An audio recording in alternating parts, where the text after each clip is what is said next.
regular meeting of November the 4th, 2022. And we welcome all of you. And we're going to get started with the Pledge of Allegiance. And the Pledge of Allegiance is done by Rail, first grader at 2nd Street School. I think it's Rail. I hope so. I apologize if I mispronounced your name. But would everybody please stand? And because it is hard to hear the pledge by the people that are doing it on tape, we just ask that you listen and let them lead us in the pledge, okay? Everybody please stand, and Andrew, let's begin with the pledge. Hi, my name is Rayo, and I go to 2nd Street School, and I'm in first grade. I pledge allegiance to the flag of the United States of America, and to the republic for which it stands, one nation, under God, indivisible, for liberty and justice for all. Thank you, Rayo. Thanks, everybody. I like how she had moral support that Kind of like us. Yeah, I would have done that. I was waiting for her to come in. Yeah, there's some support there. There you go. Well, as the next item on the agenda is a very exciting item, and we are very fortunate today to have Mark Wright here to help us introduce his son, who is going to be singing this afternoon or this evening, and a local person that is here as to introduce a country music star in the making. And this is very exciting. So, Mark, if you would come up, I've got this for you, and I want to talk about tonight, and most importantly, talk about your son. Okay? Thank you. And welcome. How many of you have heard of Gibson Wright? Okay. What have you heard, Charlie? Because you're a country music aficionado. I've actually heard a little bit of it. Of course, Mark's done some work with him, so I've kept up a little bit. Okay, all right. Well, I'm going to do this proclamation, then I'm going to ask you, Mark, to kind of tell us a little bit about your son and especially what's happening tonight, because I think with this great weather tonight and the possibility of hearing a future star in country music, we're so excited, okay? And a local guy as well. Whereas Gibson Wright was born October 6, 1994 as Dylan T. Marcus Wright here in Frankfort, Kentucky. And whereas he attended Hearn Elementary, Elkhorn Middle School, and Franklin County High School. You like that, Scotty, I know that. And whereas Gibson was offered several collegiate scholarships from multiple universities, he chose to take the Vocal Performance Scholarship from Western Kentucky University. Sherry, I know you like that. I love that. Whereas he was a 2-year National Collegiate Male Vocalist of the Year who graduated with honors. Gibson continued his education through master's program at the University of Kentucky. So you like that one?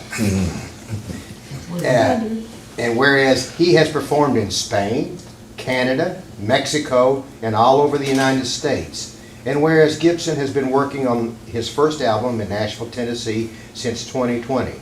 And whereas he has arranged 11 single releases, wow, with the first release coming to radio this fall. And whereas Gibson has returned here to Frankfort, the place it all began, to launch his career as a country music artist. Now therefore be it resolved that Mayor Wilkerson and myself, Houston Wells County Judge, do hereby declare the 4th day of November 22, Frankfort and Franklin County Gibson Wright Day. How about that? Wow. Thank you. Well, wow to you. Congratulations. I'd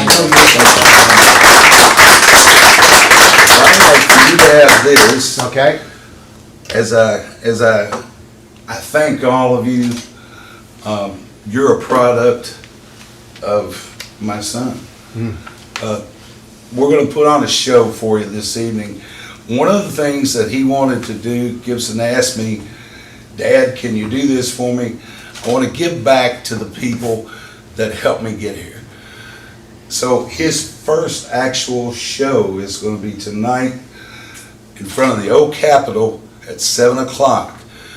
We brought in the bells and whistles. Okay, we're going to do you a really good show. You're going to get a look at his first album. We're going to go through the whole album and just let you hear him, let you understand who he is, and how grateful and how thankful he is for all the things that you do for us. His father and his mother obviously have had businesses here all of our lives, and we've been very blessed with Frankfort and Franklin County, and we just want to say thank you by giving this concert. Be there, be there, be there. Okay. He is, Be there, be square. I'm a proud father. Absolutely. But I'm also a country music musician myself. There you go. And he has excelled his father. Okay, so you're not going to be disappointed. But I wanted to say thank you to everybody here, and from a very grateful father. Thank you, sir. From Come join our us. Thank you very much. That guy right there, I know he'll have a special seat right there at Serafini's end. And more likely he'll be singing, but fortunately you won't be able to hear it. Thank you so much. All right, God bless, and we Thank look you, forward sir. to tonight. Thank you Thank you. again. Thank you all. Thanks. Tonight, 7 o'clock, down on Broadway, a concert of, unlike we've had in a long time, a local guy making it big. Come and see it. Thank you again. Thank you, sir. Give some You see that on Comstar in about 2 weeks. Well, I didn't take those one time, so there's One only time. a very, very, very few items that we'll have for. I should have told you this earlier.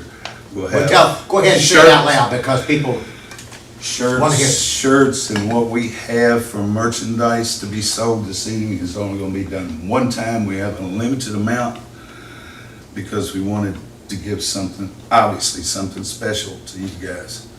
So if this continues to grow, those might be worth something. well, they will be worth something. Thank you. We're proud of our local guys. Thank you. Thank you, guys. All right, the next item on the agenda is residential recovery, continued discussion. Robert Hewitt, are you on? You see Robert? He's not there. We need Robert. He's here. Okay. Do you want him in the room? or- Yes, let's have him come in the room, please. Robert, could you come in the room? Could you come Yes, in the sir, room? right there. Thank you. I think Mr. Harp is here as well. Mr. Harp, good to see you. You'll be part of, I'm sure, part of the discussion. As you can see on the agenda, there is an item that, based on the request of the board, that we change an RB zoning as part of this. And Robert will, I was unaware that we had to go back to the planning and zoning, but as part of the due process, we have to go back to planning and zoning as part of it, and so that is an item on our agenda that we will be discussing to cover what was asked to do. So with that being the case, do you want to start the discussion? Anybody have any more or anything to bring up to discuss or continue discussing what we talked about from our last meeting? Squire Tracy. Judge, did we ever come to, I guess, to an agreement or not, if we wanted to cap at the beginning, put a cap, and then if and when that is reached, revisit? We can. Did we ever? We never figure- we talked about it, but it was never, there was never a final Okay. determination of how many or whatever. Or you mean the recovery centers? And I think one of the discussion is Mr. Sparks, are you on? I think we were discussing, can we do that? Whether that was legal or not. Mr. Sparks, can you, Robert, if you'll come up to the podium. Good morning, Court. Good morning. The concept of limiting the number of treatment facilities, the last discussion we had, was it legal? Can the court do that? And that was kind of how we left it. I honestly am not aware of any way that the court could limit it unless you all can come up with some rationale, much like you would a hospital or a clinic or things like that, that would limit the number of facilities. I'm just not sure that the court has the rationale to limit the number of opportunities for people to get treatment in Frankfurt, and that's what you're talking about. You've got to have a articulable, reasonable basis to tell people they can't or there shouldn't be. And I'm just not aware that the court's, number one, presented sufficient facts to justify that idea, and nor do I know what those facts would be to limit the number of facilities. There was a discussion relative to other things that the court has been able to limit, but those are based on other controlled substance outlets, not substance abuse treatment facilities. So I'm not aware that there's been an express rationale to do that, to be able to identify whether that rationale would be appropriate. Okay. And again, I'm not trying to limit. I guess my question is can we put a number on it to maybe come back and have a conversation down the road once, let's say it hits 10, and we find out that it's not really working in a zone? Can that be looked at? That changed the gears just a little bit. Sorry. Well, I mean, I understand that. You're talking about within a zoning area, how many facilities, programs, et cetera. Because this is going back to planning and zoning for consideration, and then they bring it back to the court next year, presumably, I think you can ask that question as well, whether or not those zones could be limited in terms of number. You've got it in a lot of different locations where people could put a facility. But by the same token, if you've got a housing facility, you don't put the number of houses per se, you look at the area that you're proposing to put the houses on, not the number of houses that is put on there. So it gets a little more complicated, but I think you should ask planning and zoning as part of their consideration to evaluate that and see if there is a rationale or an approval that they can present. Thank you. Sorry, I wasn't clear enough on that. Thank you. Squire Moore? Nice. Thank you as well. Thanks.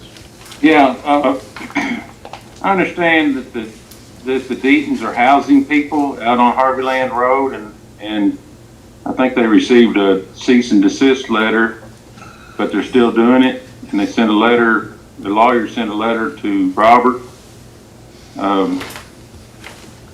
I just want to know if those people are supervised while they're there, and is that legal to be housing in there when it's not a licensed facility? Robert and I had this discussion the other day. Robert, you want to speak to that? Yes, sir. So the Deaton's counsel and I exchanged letters after I issued the cease and desist order. And Mr. Harp replied that the premises on Harvey Land is not a treatment facility. It's no different than 4 people unrelated living together. So it's just a residential use. So there's no treatment. There's nothing going on there other than, I don't know, 4 people living there. I don't know how many's living there, but. Okay. And they are not being treated there, in other words, they are. Correct. They are going to another facility to be treated. Is that the Right. way I Are understand it they with you? supervised? My understanding is Is no there any- supervision. No.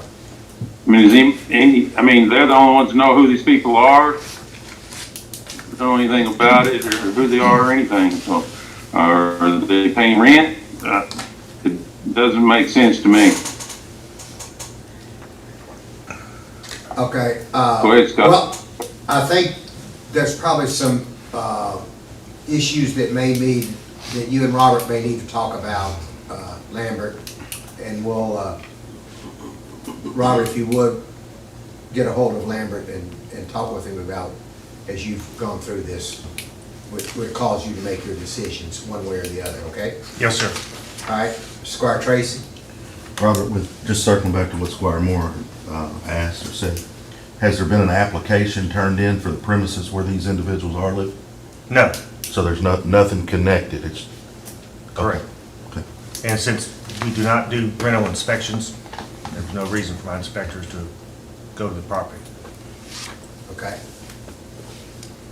All right, Robert, kind of help lead us in the discussion of where we are in your discussion with Mr. Harp and answer questions that the court may have pertaining to these facilities, all right? Yes, sir. So I was tasked with 3 items in preparation for today's meeting. First one was the removal of this as a condition, this recovery facility as a conditional use in the RB zone. So in your packet, I included a copy of the land use table in a spreadsheet form that basically, I took the C out. So with that being blank, that means it's not allowed in that zoning district. All right? But this has to go back to the planning commission. Yes, it'll go to the planning commission, and at that time, I'll have a strike through in that C showing its removal, and it'll appear that way on your ordinance as a strike through.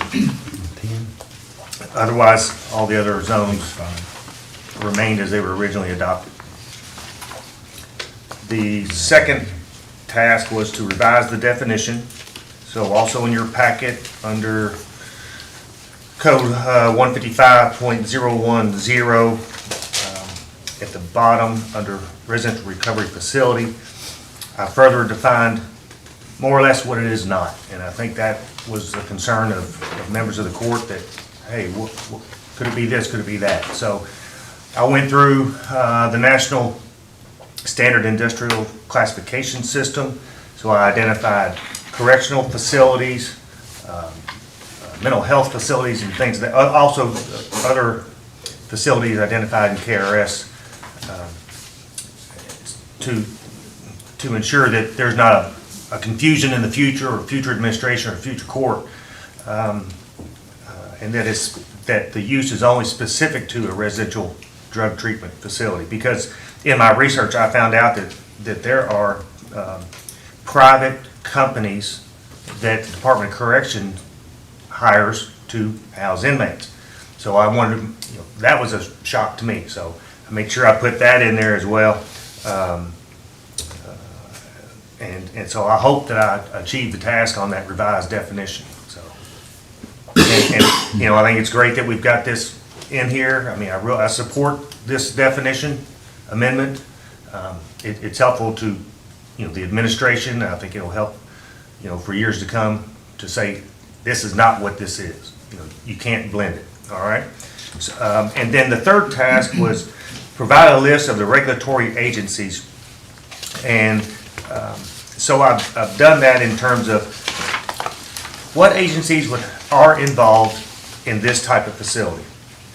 So I not only listed the entities, but also the tasks that they would perform as it relates to this amendment. So under the Franklin County Planning and Building Codes Department, we would process a conditional use permit application. If approved, we would process the business license. We would perform any electrical inspections. We would inspect the facility at time of occupancy. We would also review floodplain and stormwater management and inspections.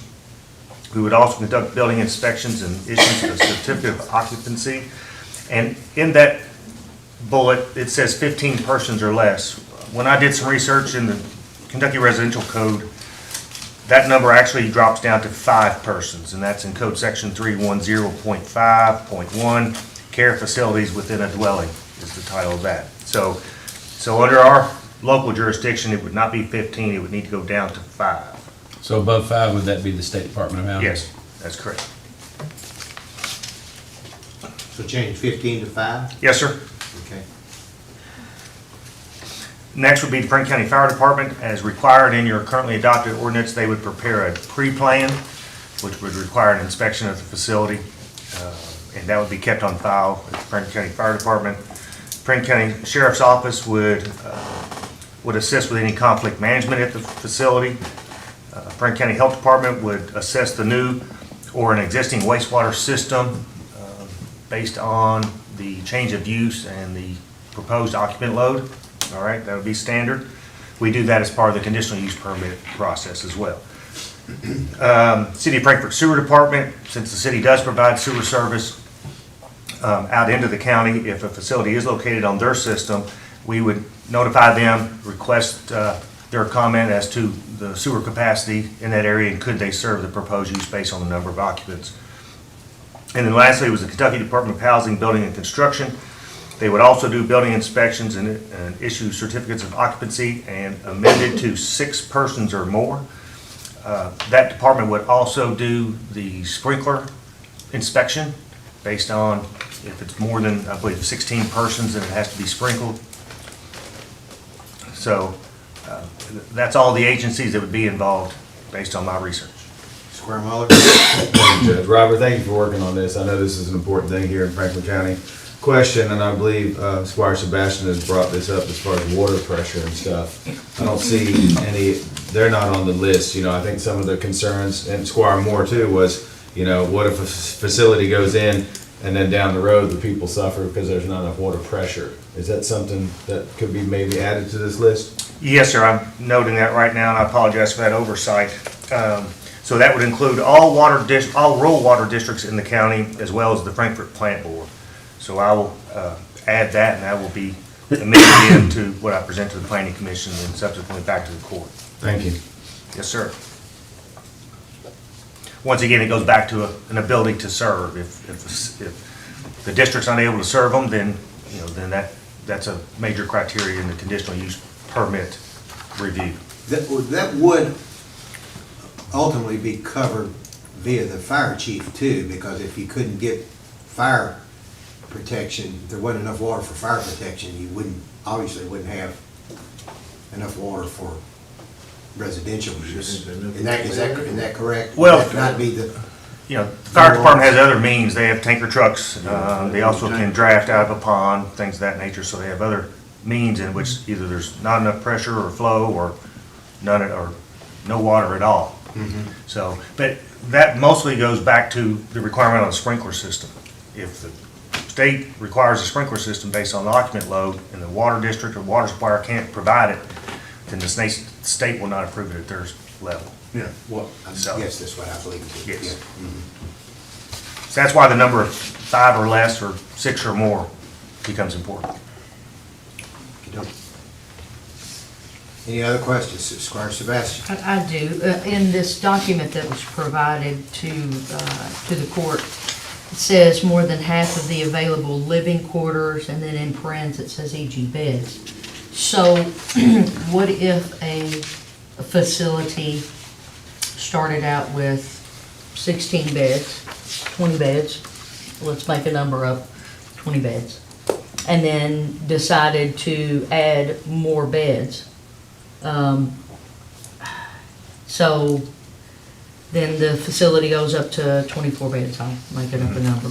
And then it says, where it says more than half of the available living quarters, so it defines that specifically as beds, not rooms, or, I'm just trying to understand the difference here, because when I think of a living quarter, just in general, I think of a bedroom. Yes. But I know there are dorm type facilities that, so maybe you can just help educate the court about it. Sure, so it would be based on beds, which once again goes back to the occupant load, which goes back to which department has co-jurisdiction. When processing a conditional use permit, staff will put the number of beds proposed and present that to the Board of Zoning Adjustments. Any change to that number of beds requires the reconsideration of that conditional use permit. So if they went from 15 to 24, they would have to go back to the board. So that has to come back. Yes, ma'am.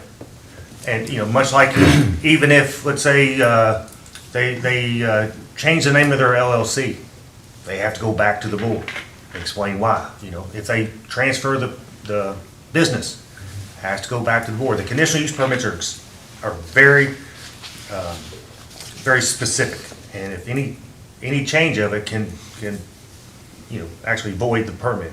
And the permit's revocable if they don't comply, or if any conditional use permit issued, and if it's in non-compliance, it is revocable by the Board of Zoning Adjustments. Staff Is would there any take that. type of inspection, is there anything that we would do to make, you're gonna ask that please, guys, that, I understand the ends of it, but to get to the ends, let's say that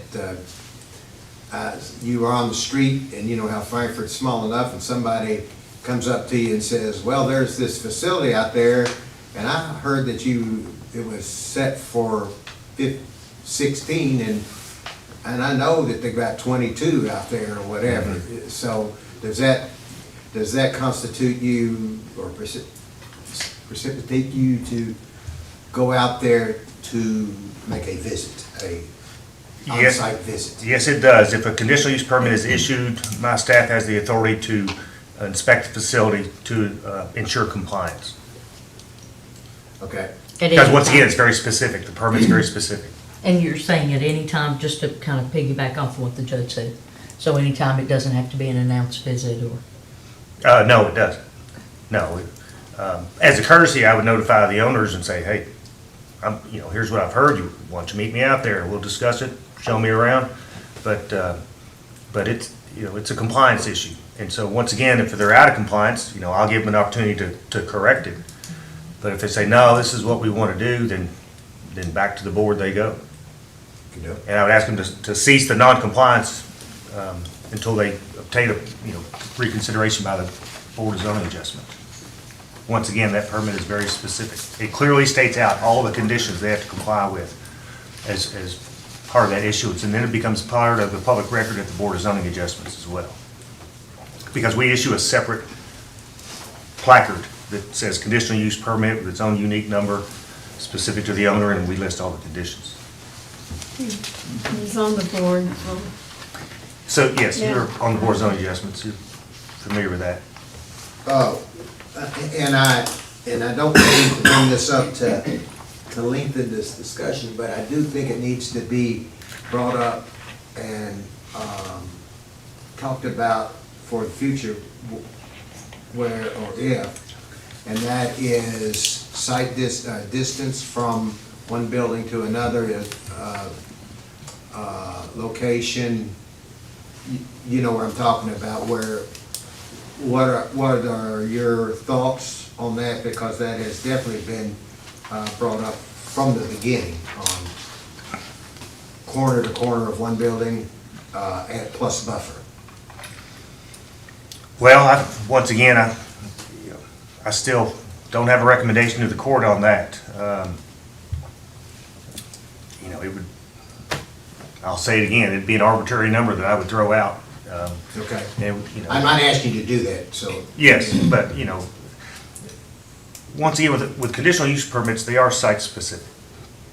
And the board does have the authority to impose any condition they deem appropriate, to ensure compatibility with the surrounding area and things of that nature. And of course, Squire Booth's familiar with that. So if during testimony, if someone says, Arduous process. yes, it is. But, if someone stands up or a board member says, hey, I'm familiar with this place and wow, you can see it from 2 different streets, we'd really like to have you put some trees in or something, then the board has that authority. Okay. And if the applicant doesn't accept it, then the permit's not issued. Or they can appeal later on. Okay. So, a lot of flexibility with the permit before it's issued, in terms of what the board can impose, because staff has a specific list of criteria we have to analyze to present to the board, and then the board can make the other judgment calls as to appropriateness and any additional measures that would, assist with compatibility. So, but like for instance, if you put in a distance separation and you start looking back at the zones that they're allowed, in an RA zoning, you could have homes that are 20 feet apart. So basically you would be establishing a regulation that would literally prohibit something that you're allowing it in to begin with. So, same thing with commercial districts, Okay. So let me ask, Go ahead. Judge Matt, so let me ask this, because at the April 12th, and there's been no full transcription of the record, but at the April 12th Board of Zoning Adjustments, a member, Mr. Buchanan, talked about,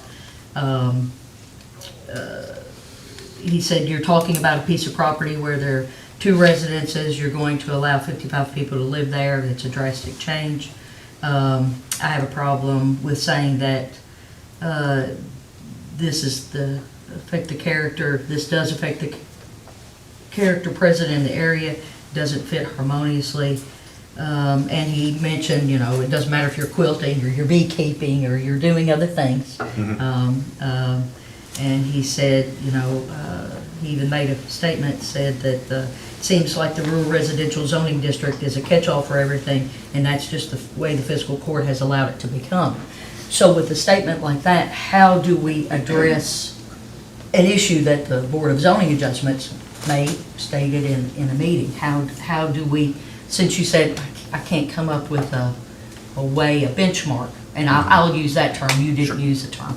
I don't know, how do we do that? How do we come up with a benchmark that would assist, because it's already been stated that they have a challenge. The fiscal court didn't address it. We're sitting here trying to address it. How do we figure that out? So that board member, a portion of his statement came directly from the zoning ordinance.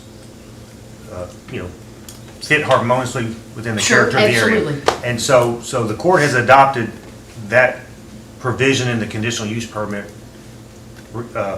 assessment that staff uses to make a recommendation to the board. So the way the regulations are written, if you don't meet all those criteria, then you can be denied. All right, you have to meet them all.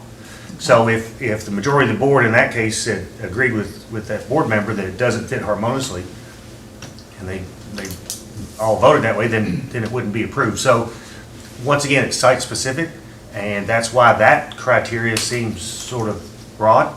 It's more of a judgment call. So, and I don't know about how you can quantify that per se, because every site's going to be different. And I think that was the point here. Yes. But the point coming back to, it seems like the rural residential zoning district is a catch-all for everything, and that's just the way the fiscal court has allowed it to become. How do we not, based on that statement, how do we not allow it to become thus? Well, I don't, what do we put in place to use as kind of the guiding buoys? Well, and that statement, I don't agree with it 100%, because rural residential, while it is more flexible than your standard single-family detached, it only allows, one dwelling per lot, and then over 5 acres, you're allowed to have agricultural activities, okay? All the other zones you're not allowed to have, except for the chicken ordinance.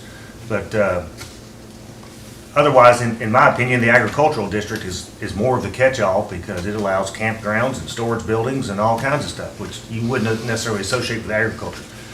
So once again, it goes back to this proposal, or the regulation we refer to now is a residential facility, and and so that's why I think rural residential, along with RA and RB and the others that the court adopted, are consistent with that. It's consistent with the residential character. Now, what's going on inside the walls of the individuals staying there, they're still just living there and doing daily duties and going to the grocery store and that kind of stuff. So I don't know that, I don't agree with his statement 100%. It's not a catch-all in my opinion. Okay? Questions?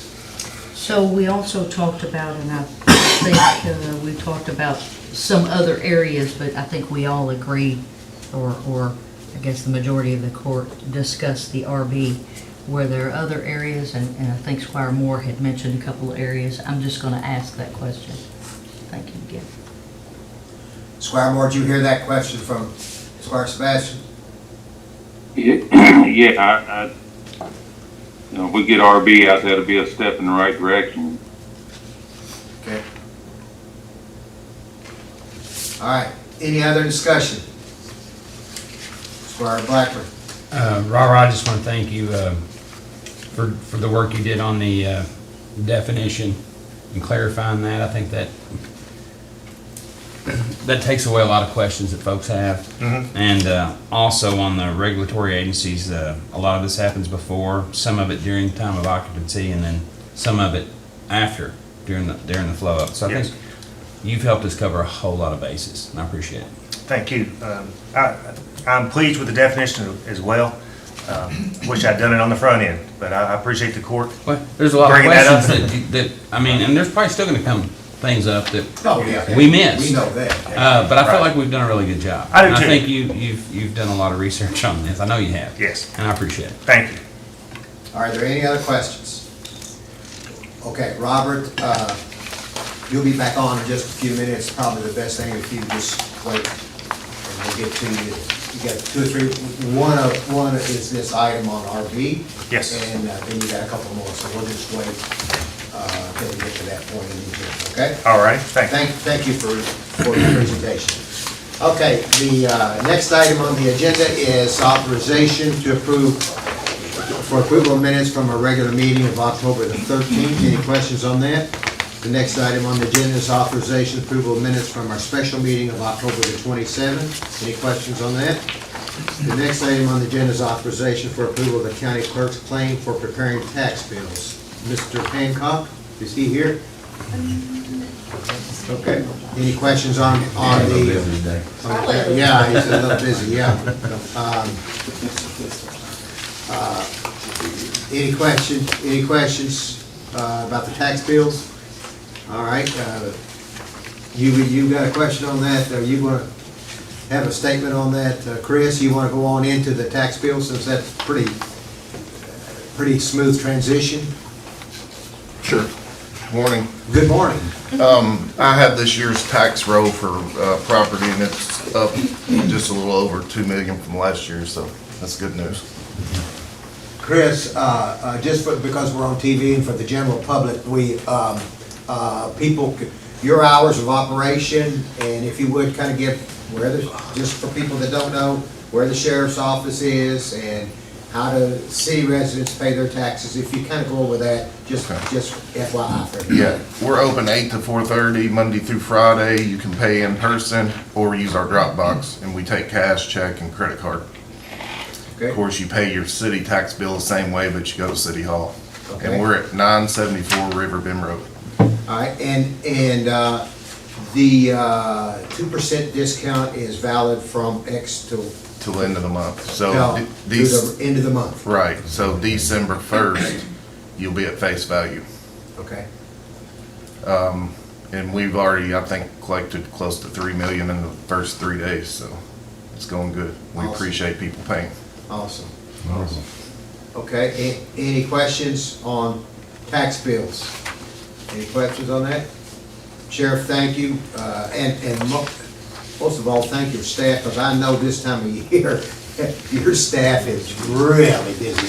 We see the lines. Yes, we have a new lady that's working in our office that was working in the mall and over in Shelbyville or Simpsonville, so she said, this is not too bad if you do Black Fridays at the mall. Yeah. So she's okay with it. Okay, that's. And there's no refunds here usually. Okay. Squire Booth? I was wondering which method is the most popular in those 3 days of collection? Was it, It's checks mainly, Check. yes. and do they put it in the drop box? No, most people come in, the lines, I mean, we've had steady flow, but I mean, it probably takes 5 minutes or less would be my guess at the longest wait. Thank you. Yes, ma'am.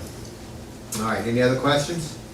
All right, Chris, thank you. I have one more thing, I think of the animals. Yep, okay, go ahead. So Richard, our dog catcher, keep him in your thoughts and prayers. He's gonna have a pretty big, medical event, so we're thinking he'll be out for 3 months, maybe minimum.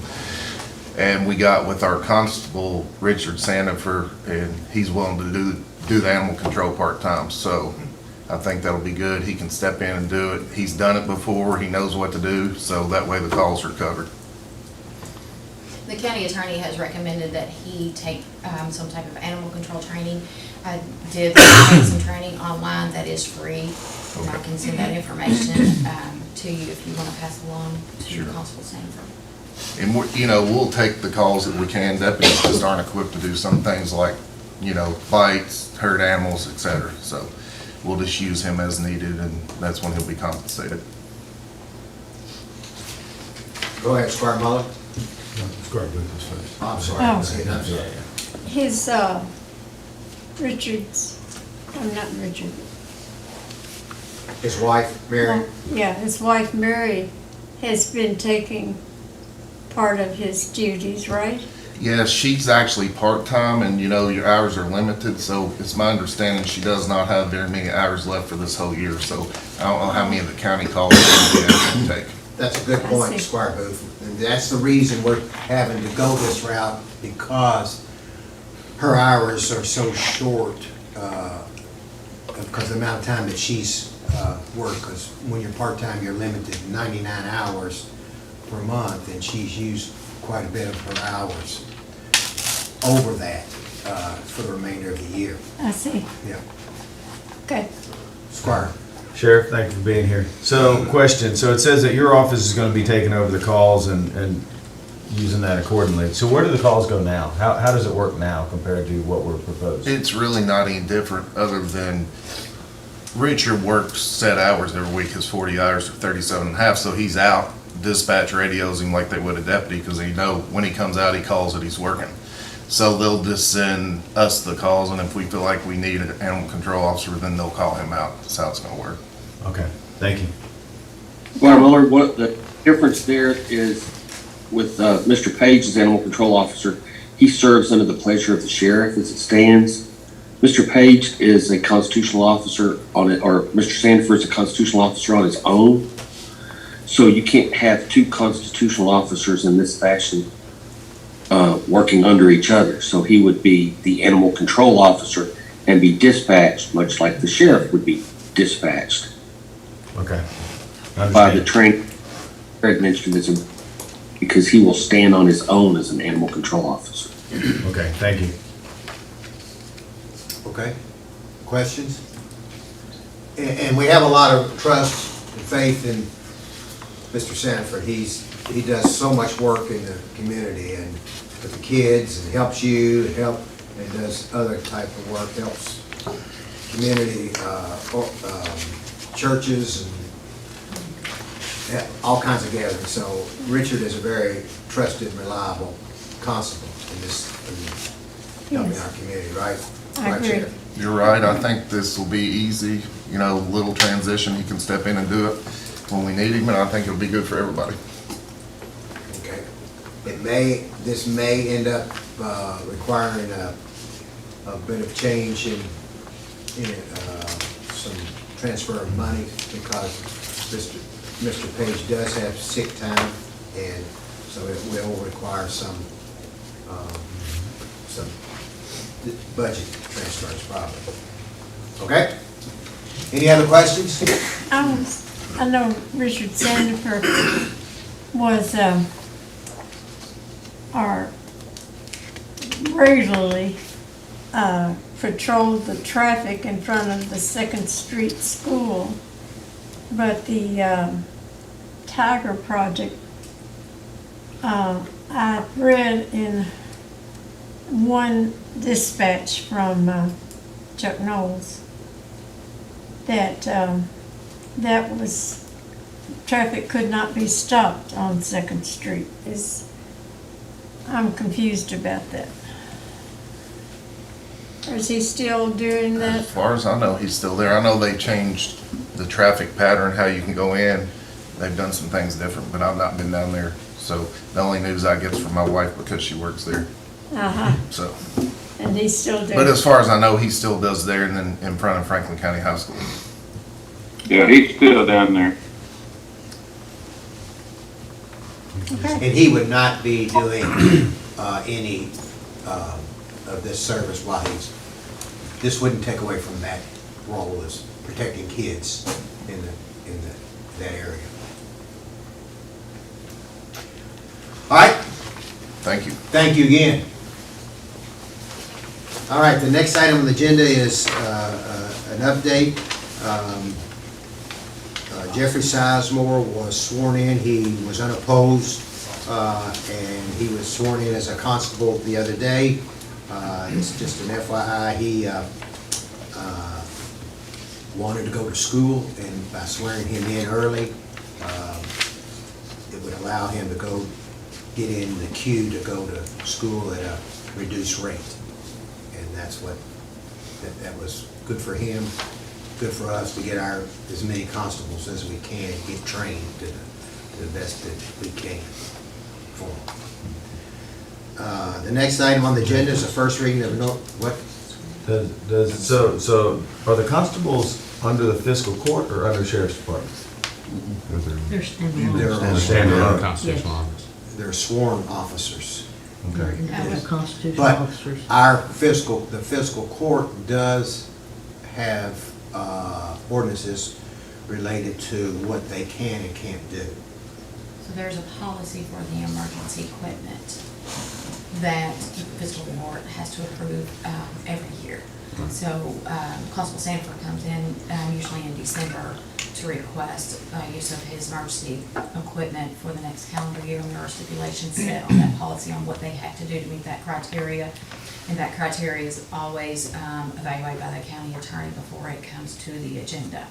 What's on here today is the bond, which is required by statute that fiscal court accept a bond, and as soon as it's voted on, then I would file it with the county clerk's office. So does, just another question if I may, so does this give this gentleman permission to use lights and No. things like Sanford does? No. No.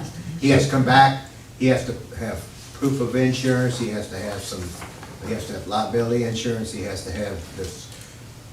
We have. There's a whole nother Yeah, there's a whole. step, bunch, yes, steps to right. do that, okay. This is I just want to make sure I know what I'm only- voting on, this is just, Only Okay. actually, it's not a vote, it's just. well, okay, yeah, you know, yep. Yeah. No, And I can send you that. Okay, that's fine. as Timber said, every year a constable has to meet certain guidelines to have lights with their vehicle. Okay, but that has to be brought back. And that has to us. be brought back to fiscal court. Just asking. Every year, we currently only have one constable that has made that request and approved. That's what I thought, okay, thank you. Every constable needs a bond. Yes, And that is be required by bonded, law. yes. Yeah. Okay, the next item on the agenda is the first reading of an ordinance amending Chapter 33, Taxation of the Franklin County Code of Ordinances by adding a definition section, amending Section 33.01, tax imposed. And Rick, you've gone through this, and you want to discuss this with us. Thank you. Yes, Judge, thank you. And again, Court, good afternoon, or good morning. In the 2022 General Assembly, they passed House Bill 8, which amongst other things increased a lot of taxes if you paid attention to what you're paying taxes on.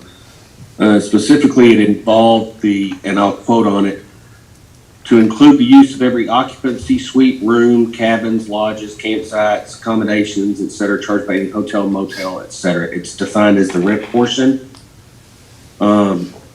We'd met with the city for their version to make these consistent within the county. Has to be passed by the first of the year.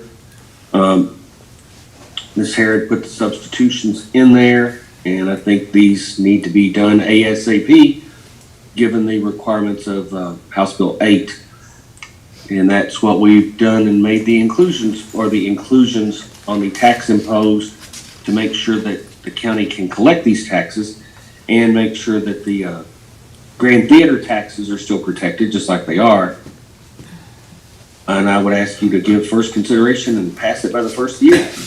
But with this caveat, there's going to be some opportunities in the 2023 year with fiscal court, and I hope that you all will coordinate with the city of Frankfort to try to coordinate the collection of these, because this also includes Airbnb companies. It includes folks who are advertising out to be collected also by the entities that are booking them. That's going to be difficult to do because we don't know which ones they are. So Ms. Antonucci's putting those together and trying to identify who are the Expedia kind of equivalent for all of these entities in one coordinated fashion. And it's probably honestly going to be easier for you to try to coordinate it, since the county and the city has the same ordinance, within one group ordinance, much like you do occupational tax. But the priority was to increase the definition at this point, and then you can address that in 2023. or I hope you address it in 2023. This has been going on for years about the people not accepting lodgers but not paying taxes on it, like the hotels and the other.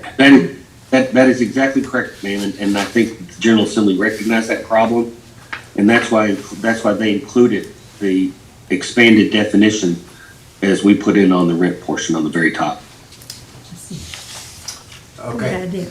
Okay, any questions on that? This is the first reading, and the vote will come at our November 22nd meeting. Thank you all. Thank you, Rick. Thanks for your work on this. I know it's been difficult. Thank you, though. Robert, if you would come back up, we've got 3 items that we want you to address, and we'll start with a second reading, approval of an ordinance amending the table of special ordinances, Section 1 zoning map change. We have several residents are here today that further identifies PVA map number 086-30-11-001.00 located at the intersection of Isaac Shelby Circle West and Metcalf Drive from limited commercial CL to 2 dwelling district. Mr. Hewitt. Yes, sir. So at the last court meeting, there were concerns about, the different uses that could occur in the 2 dwelling district, which is single family dwellings and duplexes. So as I stated to the court then, preliminary plat has been filed with my office. It's out for review that depicts 17 single family lots.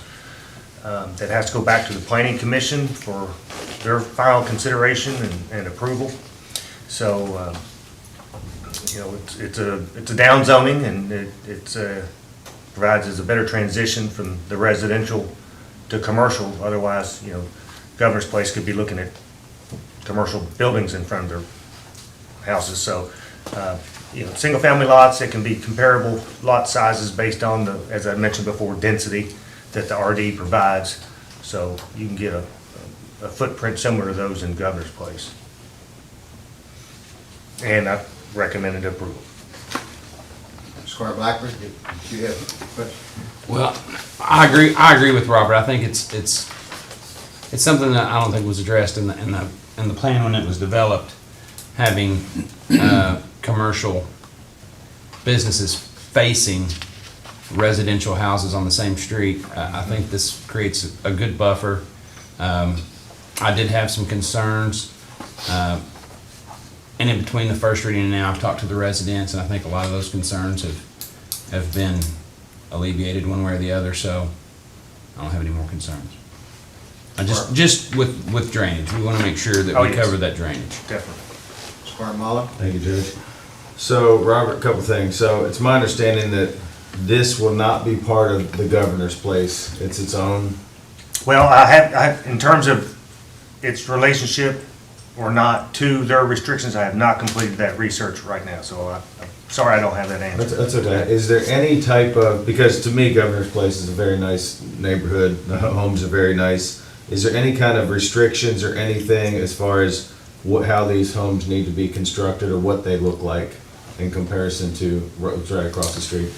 The only requirement is that, the front door faces the street. Other than that, we have no design standards. I think the question is, does the neighborhood association or is there such a thing as a neighborhood association equated to this? And if so, are there restrictions based on what was originally adopted? So while Governor's Place does have recorded restrictions, whether or not this property is subject to it is the research I haven't completed yet. Okay. So my apologies, because the restrictions should and often do specify exactly what's under that restriction. If it says, if Governor's Place is 4 sections and it only refers to sections 1 through 3, then unless the restrictions get amended, section 4 is not subject to it. So those are things that have to be looked into, much like Duckers. It's like Duckers 12 and all kinds of stuff. So they all have their own little different restrictions, if you will, so. And then just to recap.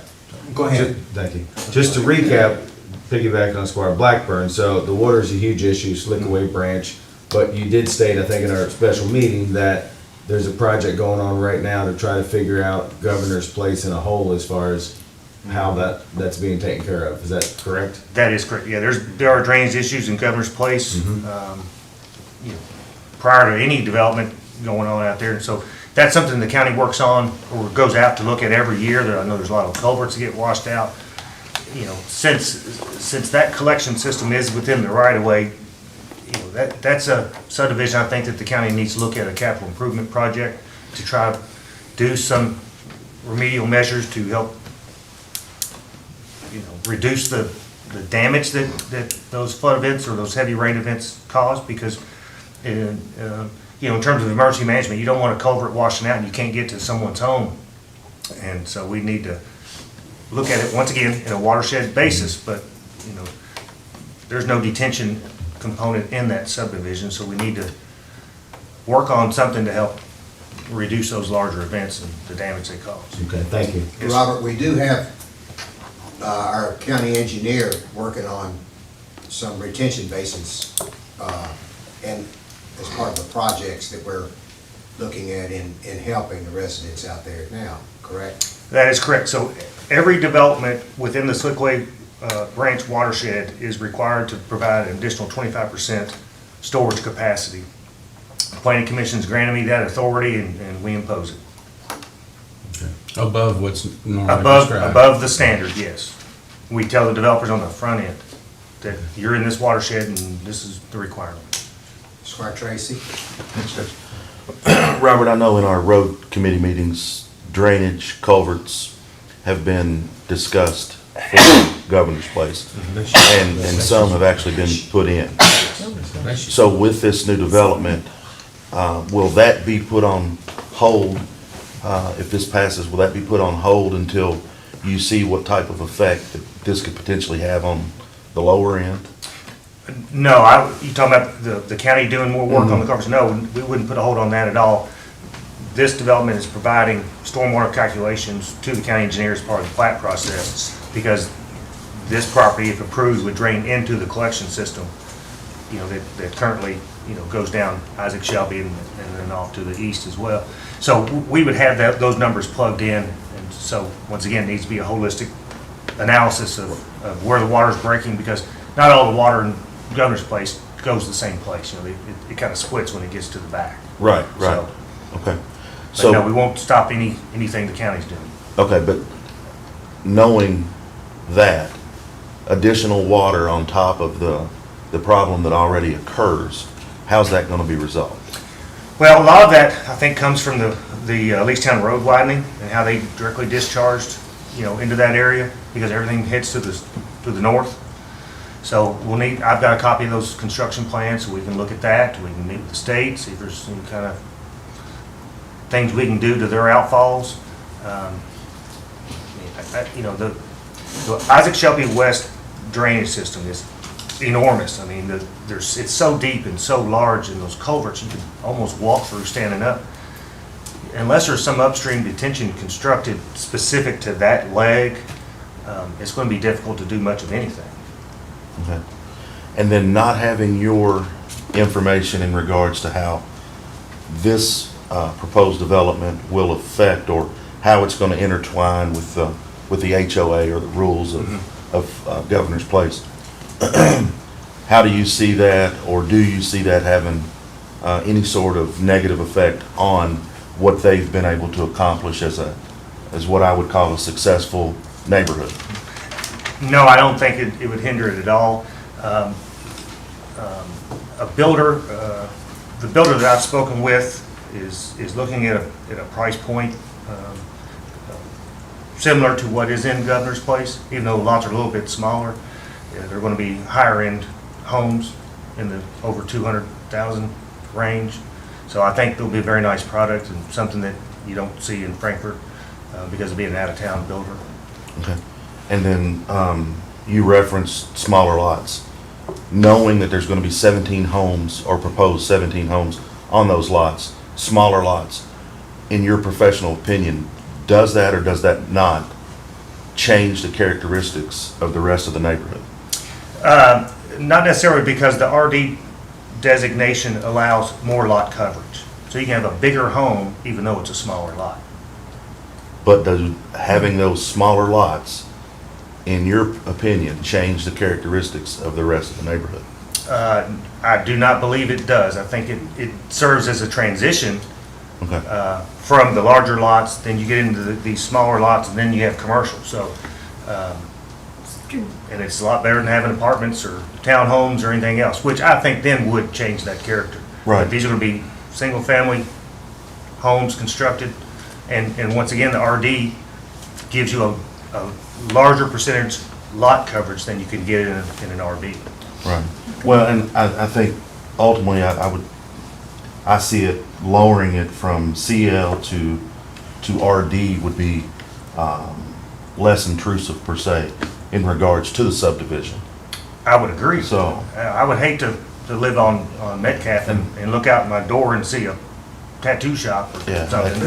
that could ultimately be a great thing for the neighborhood and the community coming in. Right.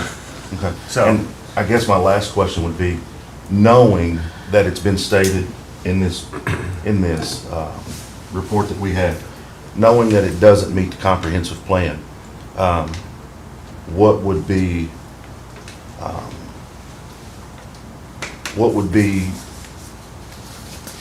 knowing that others have been voted down in the past? And obviously the comprehensive plan is huge. We hear about it all the time. Right. So what would be your thoughts in regards to individuals coming back saying, hey, mine didn't meet the plan, this has been stated it doesn't meet the plan? Where'd we go wrong? In terms of the plan itself? Correct. In my opinion, that plan went wrong in that it did not provide a transition. Okay. Okay? Just like when you've got industrial and residential butting up to one another. It's not good. Just that's how Duckers, the village of Duckers is. It butts right up to industrial properties, and there's always a problem. As a land use planner, we like to transition uses so that there's not that direct conflict or incompatibility. Right. So I think it was a bad idea to have commercial all the way up to a residential street. Right, and as I stated, I think anytime you can lower, and that gives you an opportunity to, again, to be less intrusive, I think that's something that definitely needs to be looked at, and really needs to be probably addressed more often than not. Oh, I agree. So in this case, the character of the area, has established itself as residential with commercial fronting the main highway. And so that was our finding that while it didn't comply completely with the comprehensive plan, specifically the future land use map, from a land use perspective, it's the correct zoning, or it's a transition zoning that should have been considered in the first place. Thank you. Yes, sir. Robert, this is a perfect example of an updated comprehensive plan in any direction that you go doesn't solve all the issues. There always will be, no matter how comprehensive the comprehensive plan update is, there will be issues, and those issues will rear their heads, and as part of the process, we come back, we look at it, we look, see what's the best, in the best interest, and we adopt or change or whatever. So even on this board, for some of you that have only been here 4 years, it is clear that in that 4-year period, we see issues, and with 2 years from now, which is the date that they're saying that it may take to completely redo the comprehensive plan, there will be issues. There are always going to be issues. So what I think the important piece here is with Squire Tracy's questioning and your response is that as part of this, what we see are the right things to do to help people. The comprehensive plan is for our community, and there are other pieces of it that are for specific neighborhoods that we see this as an issue for this particular neighborhood that was not addressed years ago, and we come back and we change it to do the right thing. And I think- Perfectly stated, yes. I think it proves out too that the goals and policies are the guiding principles, and the land use map is a firm reference. But we've had issues where the land use map has been the deciding factor, whereas if it was in this case, it would go a different direction. So I think we all need to keep in mind that the guiding principles are the goals and policies of the comprehensive plan. And that's the most important part. Yes, and, you know, since I've been a land use player in this community for over 2 decades, both for the city and the county, you know, I can now laser in on areas that I'm aware of as, you know, for development, whether it be based on new infrastructure being constructed or repaired, and then, you know, try to catch these sites, like what we're talking about today, so that we're able to get these transitions and make things more appropriate for neighborhoods, because our commercial corridors will begin to build out. So it's important to protect the residents, but at the same time provide them goods and services to make this a great place to live. So corridor studies are also very important to consider during a comprehensive plan. It's a balance. It is. Smart move. Are there blue line streams going through Governor's Place?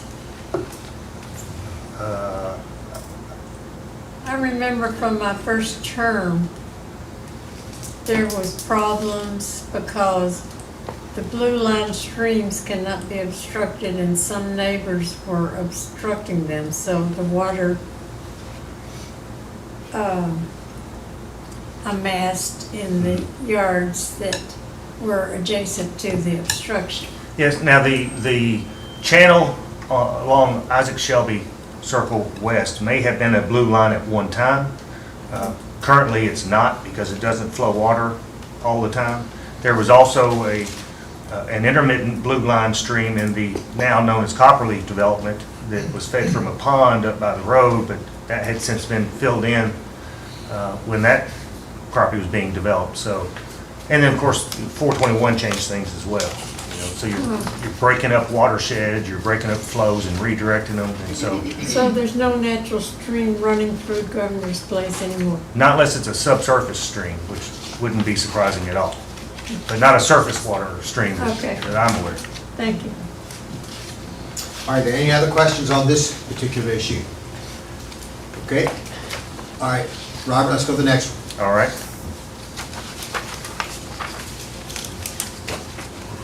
This authorization to approve a resolution requesting the Franklin County Planning and Zoning Commission conduct a hearing to amend the Franklin County Code of Ordinances to remove the rural residential RB zoning district from section 155.085 relating to residential recovery facilities. So this is only one of the 3 items that I was tasked to do, was to have RB removed. That was very clear in the last meeting. I would request that the court amend this resolution to include the revised definition as well, if you wouldn't mind, so I could get both forwarded to the planning commission and get this taken care of. I think the definition is extremely important. Okay, do you want that verb, how do you recommend we put that verbiage in there? And you could just say amend the definition in section 155 point, I think, 010, I believe.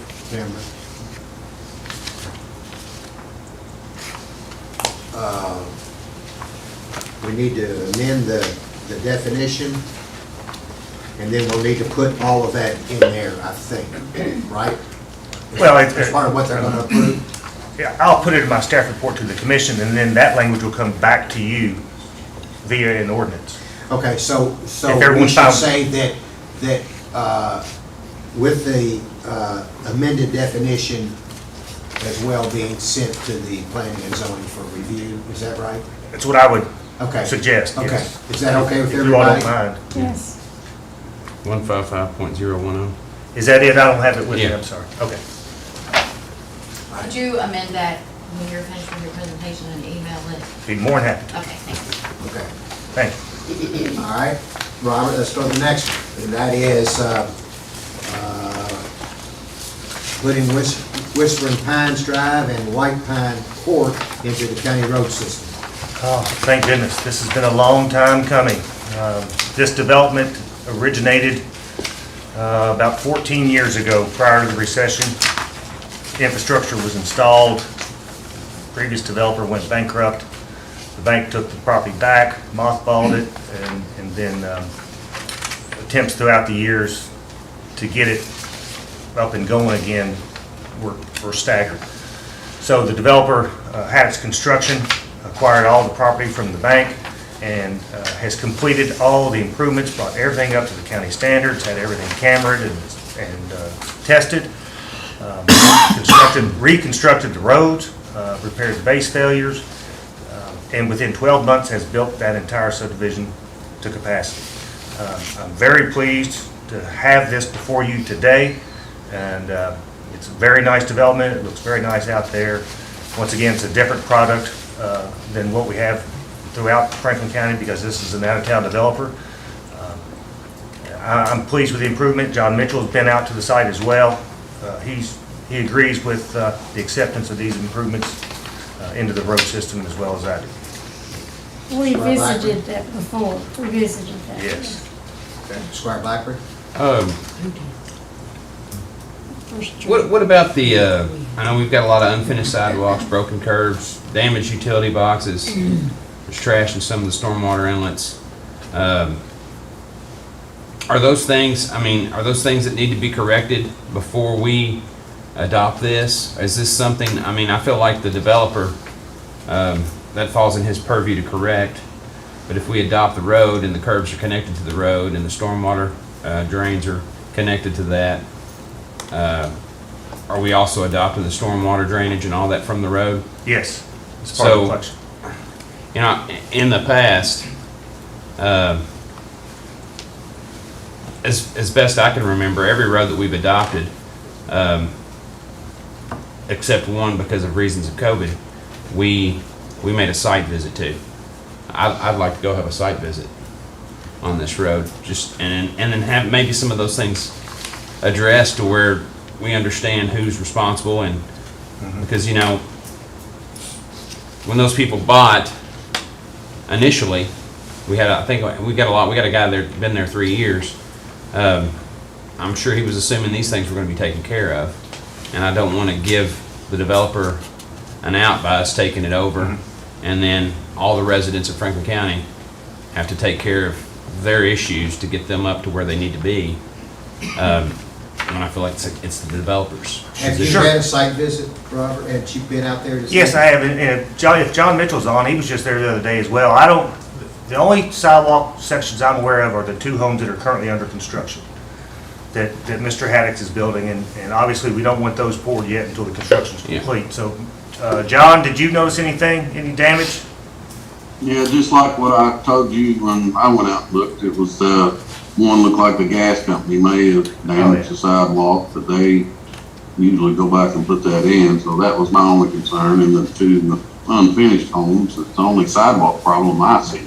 Yeah.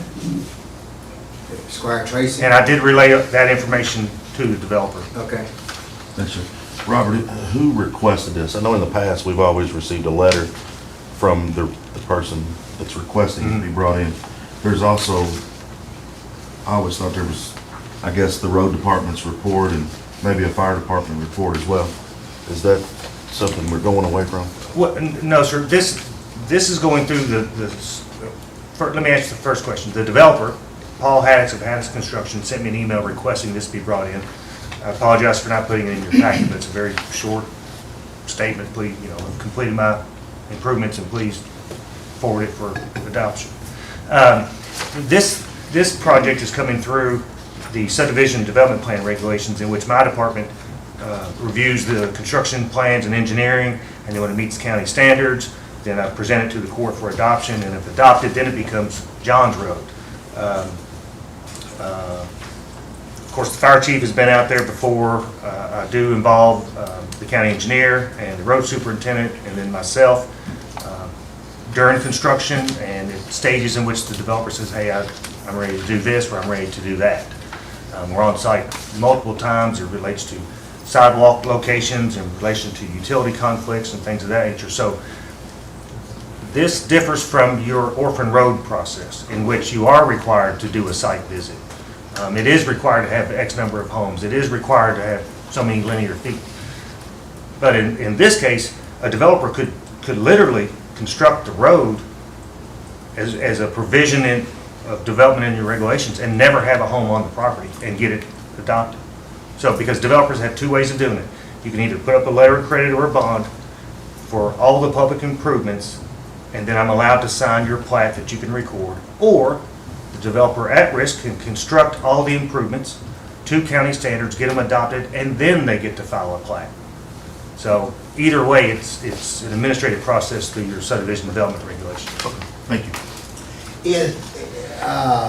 So can the verbiage be said, and I know it is assuming that it's, not assuming, but you all have already made a site visit, John's recommending, you're recommending it, that we take it in based on the approval of John Mitchell, and based on the approval of John Mitchell and you as planning and zoning director, that this come into the system. So with that, and by that stating that all irregularities of construction means that they must be resolved before it is official. Something along that line. Do you understand what I'm saying? Squire Blackburn is bringing up something that obviously there's some discrepancy between what he's saying and what John Mitchell is saying and what you're saying.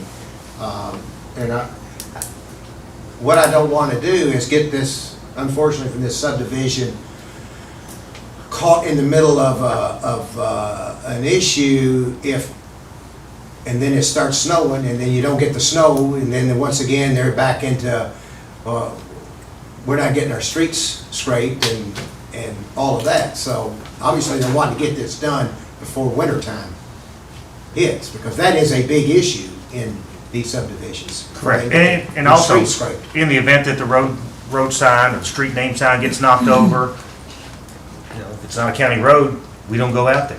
We don't replace it. It's not ours.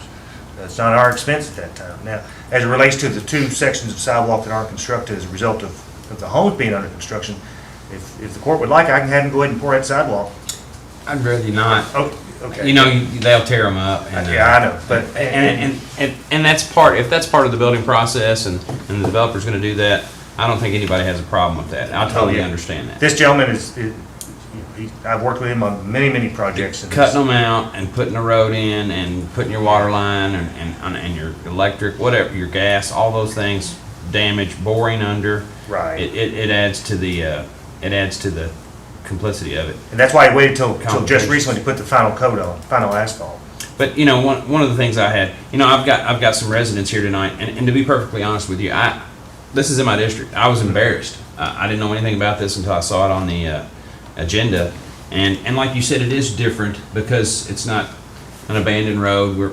It's through this process, but I do think those are some valid concerns, and would you want them to say anything tonight or be able to today? Yeah, they want to. Is there any concerns that you guys have? Well, Let me come up there. I can stand back here. If you would stand up, state your name, please. Yeah, I'm Dan Morgan, 124 Whispering Pines Drive. And a couple things I want to say is when we moved here from Owensboro 3 years ago, we found this slab and this house going up at Whispering Pines, and we contacted the builder, who was not Paul Hedges at the time. And we made an offer on it, and he took it, and we moved into a neighborhood that we had no idea who was going to finish it or whether it was going to be finished. So we went down and introduced ourselves to Mr. Hewitt, and a very cordial gentleman. He was very nice to us and gave us lots of information, And so we leaned on him a couple of times with different issues going on. And his promise to us was that those curbs, there's a few busted curbs and a few busted drains and utility. These are things that are undone.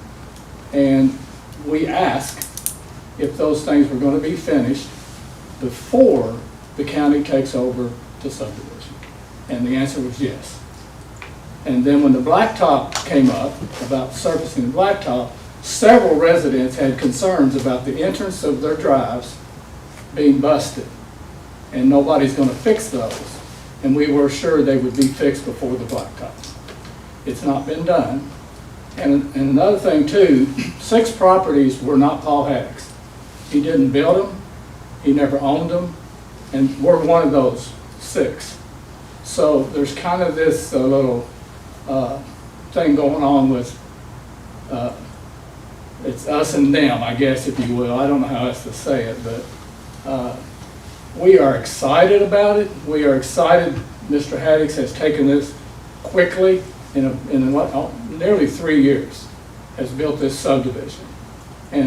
And I am a representative on the HOA, but that really, at this point, doesn't, it hasn't meant a whole lot because Mr. Haddock's formed a board with him and a couple of his employees. And then last year, they asked for nominations to jump on the board. And a lot of folks out there asked me if I would do it. And so I told them I'd do it. So this year we're supposed to, so the residents really have not had any input to that development. None whatsoever that has, as far as any representative. So I'm here today just representing those folks that have these concerns. And personally, we're excited about it and can't wait till it's finished. I mean, just absolutely. And can I say one more thing? Yes, sir, please. About the detentions. Always been a concern of all of us about those detention ponds. They're on private property. They're on people's lots. And so all the residents are being asked to maintain those detention areas that are on private property. It's hard to understand how that works, but there's one in the cul-de-sac in the back. The one in the back in the cul-de-sac was to be removed once phase 2 started. Phase 2 is never going to happen now because that land was purchased by an individual. So there's houses constructed with the rear portion of the house literally into the bank of the detention. So we're just having trouble understanding how we maintain those. What happens if one of those fail? Is the county going to fix that? Or are we all going to fix that? You know, it's a big concern. I think it's an unusual situation when you look at it. And the sidewalks that's not finished, that may never get finished. If you've never been there, you won't understand what I'm saying, but there's a sidewalk that will never be completed because lot number 99 and lot 103 is privately owned by somebody that's not in the subdivision. So that sidewalk stops right here, so it will not ever finish. Although there's an ADA accessible entrance cut into the curb, I don't foresee that sidewalk getting done. So those are the sidewalks we're talking about, not the ones around the houses that haven't been finished yet. Because for the most part, it's all finished. And then there's a fence along the backside that we were told will belong to the county and they will maintain that. Just a lot of questions. And I'm surprised there wasn't some kind of a first reading or something that we could all kind of come down and kind of discuss it earlier instead of now we're getting into the winter. So first of all, Mr. Morgan, thank you for being here. And, thank you. And God bless you for being on the HOA. Well, it may be short-lived. If it's all right with the court and all right with you, Robert, I'm going to ask that we hold this vote up until the 22nd. And Robert, if you and John would go out and meet with Mr. Morgan and answer the questions to the best that you can in helping him under the circumstances and get you all those issues resolved to the best we can.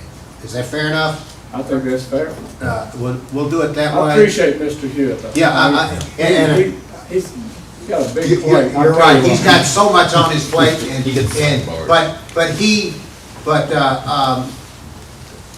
the way we should work is, I'm not trying, Squire Blackburn, I'm not trying to rush this. No, I agree. And I'm not so sure that the whole court going out there is the issue as Sure. opposed to Robert and John and trying to work out some of these issues, okay? Yeah, my main concern was the residents having questions answered. Yeah, And I think Robert and John. And I think Robert and most John definitely would be can do that. the best avenue of that. So if you would, Mr. Morgan, if you would, Timber, would you go back and get his information, and we'll give that to Robert, and I would expect before the 22nd, you all will have discussion and have a meeting and discuss this to the best of our ability, and with our hopes of trying to get this done, resolved in one form or fashion, that we can get this into the system very quickly, so you don't have to wallow through the snows and Yeah, stuff coming. exactly, yeah. Yeah, okay, so she'll get that in. Is that fair enough with you to do it that way? That is fair, and I Okay. appreciate the court doing that. Okay. Thank you, Judge. Squire Baller? Thank you, Judge. And I would agree 100% with you. If I could ask Mr. Hewitt a question. Does this developer, I guess, have a bond or something on this whole area? Yes, How much is it? I'd have to look it up. I have so many letters of credit on file. Because the other thought is if you and John go out there with Mr. Morgan and put a dollar number on what you think all the improvements are gonna be, I don't wanna hold them up for the snow, but ultimately, if there's a dollar amount that if he doesn't fix it and we had to go in and do it, then the taxpayers wouldn't be paying for it. It would come off of, what he has put up. Yes. and Just that- another alternative. That's what it's there for, and Yeah. and I maintain those on file in my office. So John and I will go out and take a look, and if I could just address one of the gentleman's questions as relates to the detention basins.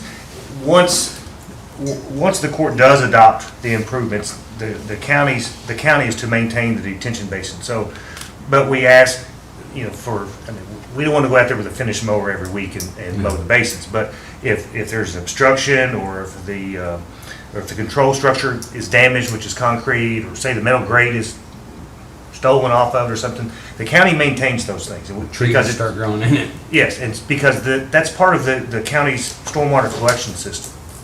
We can't just take care of the pipes because they're in the right of way and ignore the basin. It's all one. Slick away. So the county maintains the basins for, structural issues that may come up, and then it's not uncommon for them to be platted on private property, because it's no different than side yard drainage. There's many subdivisions where there's a 8-foot wide stormwater drainage easement down the side of each lot line. So, that's where swales go, so you don't get water in each other's basements by pointing your downspouts at one another. So, things of that nature. But he is correct in that on the preliminary plat, which was approved before I even came here, so it was back in 2000, early 2000s, the preliminary plat did show that rear basin by the cul-de-sac as a temporary drainage easement, all right? And he's correct, it was intended, once phase 2 went in, or whichever, phase 2 in the back was to be done, then that basin was to be done away with. I don't know how, but it's what the intent was. And so when I was presented with the final plat, which was consistent with the preliminary plat that the previous administration had already approved, I didn't have a whole lot of leeway to say no to it. But so maintenance of the systems and all that kind of stuff would be responsibility of the county once it's taken in, and then we would ensure that the road name signs are a green field with white lettering as opposed to white if a sign were damaged. But these have specialty street signs as well, street name signs. But anyway, I just want to mention the basins. I can ask you one more question. Yes, sir. So when you all go out to do these site evaluations before, we, the fiscal court, take the roads over, do y'all have like a checklist? like sidewalks, boxes, curbs, to look at everything other than just the road? We do that in stages. Okay. So, when the road's being constructed, first, goes down the road base. So we make sure that we get the density testing on that, and we get the quantities, say from Mays. And then the curb and gutter line goes in, so we inspect that, and then the base asphalt. So we get copies of those tickets of how much went down, and the depth. And then, of course, final coat usually doesn't come for, a year or so. And then, we just make sure it lines up with the curb. So it's a multi-year process depending on how quick they construct the infrastructure. But Right, but I'm saying like final, because obviously during construction, and that's how these curbs all got broken, because I went out there and walked it, there's quite a few that are cracked, broken, chipped, so maybe if there's something that could be developed, instead of just saying, the road's okay and they've turned all the paperwork in, just like Mr. Morgan said, to make sure everything's good before we take it over the responsibility. John and I look at everything. Now, when it comes to, say, a hairline crack in a curb or a quarter-sized chip out of a curb, Right. we don't get excited about those kinds of things, Yeah. because we don't want them cutting out a 3-foot section to fix a quarter-sized chip. I mean, it Yeah. could cause more damage than it would anything else. So, but John and I are, we will go back out and we will walk it, Yeah. and the developer, I've still got his letter of credit. And if there's something that we see that needs to be replaced, then we'll have him do it. But, otherwise, we use discretion, but of course, it's not as if the curb line got poured yesterday and the asphalt the same day. I mean, they were years apart. So we'll go back and take a look and see what we can. Are the letters of credit adjusted for inflation? No, ma'am, but I can. I have the authority to do so because they are renewable on an annual basis. Okay. Mr. Morgan and Ms. Morgan, thank you all very much for being here. Thank you for your comments, and we hope to get this resolved and Thank you. worked with, okay? Thank you all. So you have another, yes, ma'am? I'm sorry that I'm not familiar with how the court always works here in your meetings, but It's okay. I'm a resident of Governor's Place. Okay. Is there one comment that I can add? There's 2 comments. We'll give you 3. Go ahead. This Bruce and Janie Staples, we live on Metcalf Drive. Obviously, we have an interest in what happens across the street from us. Yes, ma'am. And I will say that Mr. Hewitt and all the parties involved here have done a good job with us to keep us informed.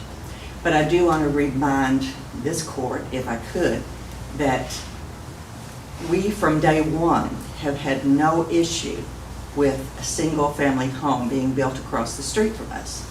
The original application from the landowner indicated it was Governor's Place, so I do want to clarify that. Good point. It seems that from his original plan, the zoning that was approved by the Planning Commission is now incorrect to what the intent will be. It was 2-family dwelling originally applied for, and that is what has been approved tentatively from the Planning Commission to you. And then plans have changed at the look of the property, the character of the neighborhood, and it is now intended to be a single-family residence. But we are concerned that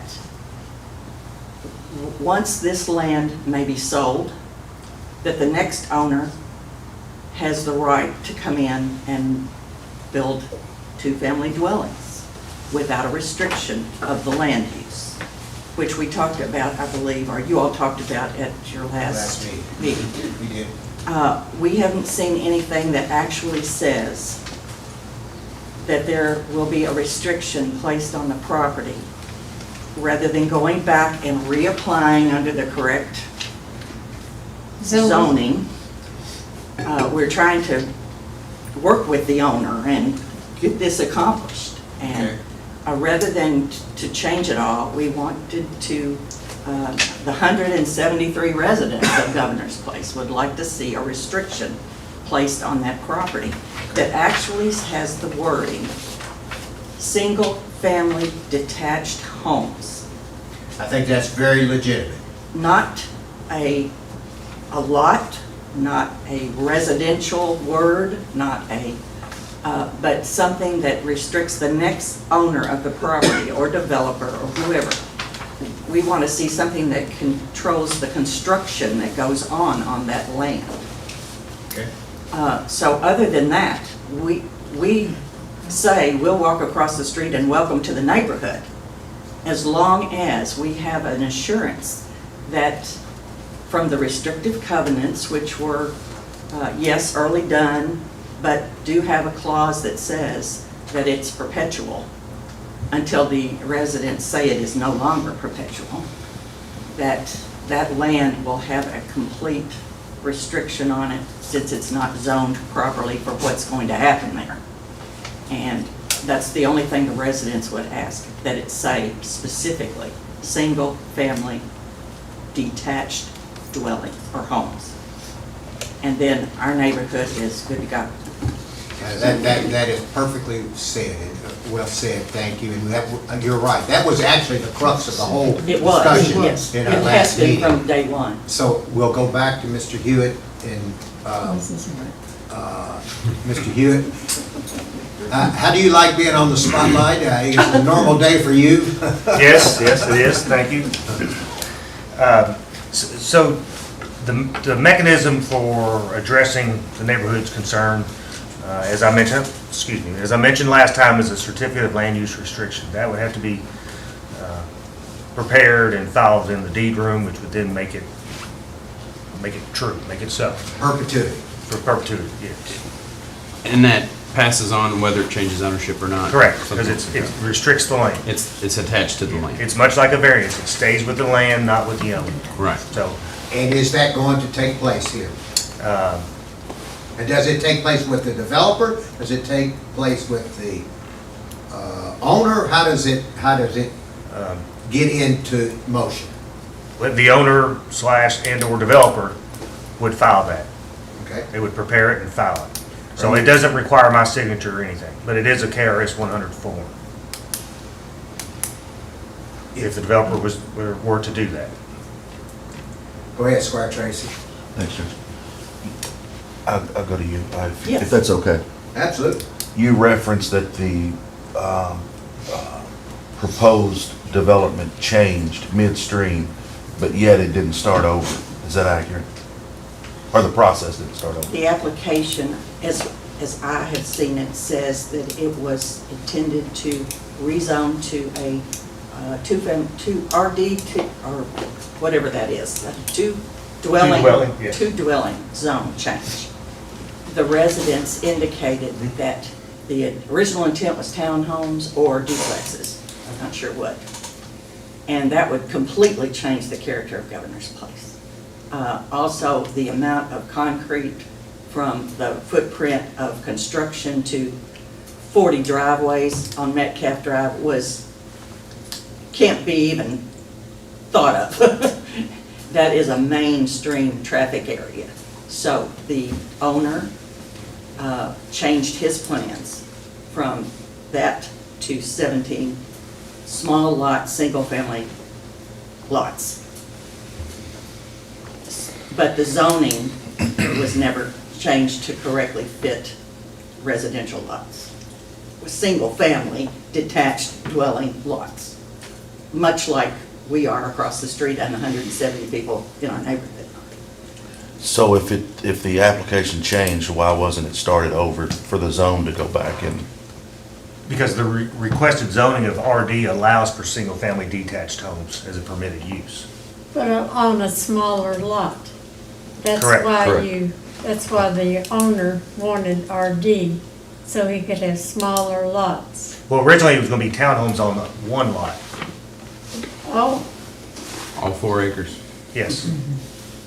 Even though the developer in this case was not required to file a preliminary development plan or a concept plan or anything, but they did share that with me so that we could do the analysis of utilities and fire protection and things of that nature. So and then, there was testimony at the hearing, considering, townhomes or the potential duplexes or whatever. And then, the developer heard those concerns and had an engineer prepare a plat that I gave you at your last meeting. And they said, hey, we want to go to single-family lots. So you don't have to change the application because it's a permitted use. Is the developer the same individual as the owner? Yes. Well, it's under an LLC. So would there be any problems with putting the language in there? I think Judge Will said that's a great solution. Is there any problems to put that in there that basically will guarantee that this is what you're going to do, what you say you're going to do? There's no problem, I just can't require it. But it's not a problem at all. Owner has to require it. Or, I mean, oftentimes owners or developers will do it to ensure and guarantee, the appearance of and the constructability of what they own. We just have to realize as the residents there that the way it is currently zoned still allows for townhomes or duplexes. If there is no restriction put on this to single-family detached homes, we have changed the entire neighborhood. Squire Blackburn? I think the crux of the matter is this zone change request has come to us as a recommendation from the Planning Commission. Yes. And they recommended that it be changed. The finding facts that they've had are what we're to consider to vote this up or down. And I think adding something in the middle of the mix changes those parameters and can delegitimize the process. My thing is, knowing all that, I always look to my constituents on how they feel about it to base my decision. So I understand all of it, but my constituents have to be happy with the fact or unhappy with the fact for me to base my vote. So I don't know, and the time constraint that we have on this is it's the driving factor. Yes. And as it relates to process, when I review zone map amendment request, I have to look at the full potential of what could occur there, all right? And so in my analysis, I considered both single-family detached, single-family attached, and two-family attached. Those are all the possibilities that can occur. So when I'm looking at a zoning request, I have to see it all, see the whole picture. Because just if someone submits a plan to me in conjunction with their zone map amendment request, it's just a picture. To me it is, because it can change.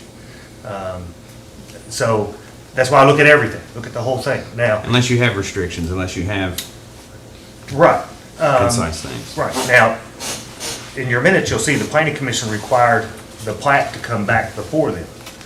Okay, originally they said development plan, which would have been townhomes. So I corrected them saying, hey, a plat's been filed with my office, it's not a development plan, please make clear that you're going to want to see the final plat. So they did make that correction in their motions and it reflected in the minutes. If a zone change decision by the fiscal court can be appealed for up to 30 days, okay? So it would, a landowner is not likely to file any type of restriction until the process is complete. And, to understand, because why would anyone want to restrict their own land and then your decision get overturned and now they're stuck with something? How would appeal work? Who does that go to? Who hears? Circuit Court. Okay. Robert, we're looking for, is there anybody in this room today, Robert, that could speak to assurances that would make the landowners feel better about what is going on here? Because I see this going in a direction that we may not have enough votes to do this because of assurances. And I think the developer has said a couple things to you and tried to make assurances, so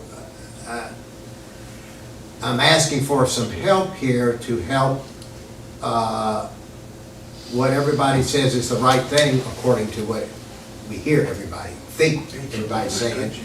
So is there somebody here today that could speak to that? If not, once again, we're back again, is there some assurance that we can have as the fiscal court for the residents of Metcalf Drive that these will be single-family residents? Well, let me take a look around the room. Yeah, there. Oh, there is, okay. There might be someone here. Okay. Do we have a volunteer? Thank you, Robert. Can we call on that somebody? Oh, it's Mr. Jones. Okay, Mr. Jones, welcome, thank you. Yes, Judge Squires. So obviously, we're getting a little astray here because the decision of this court should be based on the public testimony and only on the public testimony. We've kind of gone away from that with the public speaking here, which I have no objection to what she said at all, but We weren't allowed. obviously We weren't allowed. it's not typical that we would do this. But now that we've done it, opened that door, I'm going to walk on through. So my client has executed a certificate of land use restriction that prohibits the use of the property for anything other than 17 single-family residential units. Okay. In my possession, it's signed. It cannot be filed for 30 days after this court acts, 31 days, because if I were to file it today and says it can only be single-family, and you all vote and turn the zone change down, that I've got a commercial piece of property, zone commercial, that I'm bound to only be single-family. I can't do that. If you vote and you were to approve it today and I file it tomorrow, I can't do that because if someone appeals that decision and they win the appeal, then again, I've got property I have restricted to single family, but it's zone commercial. It's going to be stuck there as green space. Now, maybe they're smarter than I am, maybe that's what they're planning on doing to me. But, so I've got it, but I cannot file it. And I don't know any other greater assurance I can give you, although would remind you that the Planning and Zoning Commission put a restriction on their recommendation that a subdivision plat come back before them for approval. There is no way the current commission would ever approve a subdivision plat other than 17 single-family residential lots. Okay. So can I guarantee that? No, but I mean, those are the only two safety nets I can give you. Okay. I think, The other thing is, appreciate it doesn't get approved, we're gonna do something with the property, it'll be a commercial development, it will be. Clark's Pumpkin Shop is going in right next door to it, that property sold last week, it's gonna be a commercial development. I personally think this is a better alternative. Okay. So, thank you. Okay. Judge, may I speak? Yes, sir. My name's Mark Overstreet, and I live in Governor's Place, but I live at the far back of Governor's Place, and Slickaway Branch actually runs through my property. And I support fully everything the Staples say here, because I have to drive through that area every day, at least twice, going to and from work. But the point I would like to make is that, and what Mr. Jones said, I think makes sense.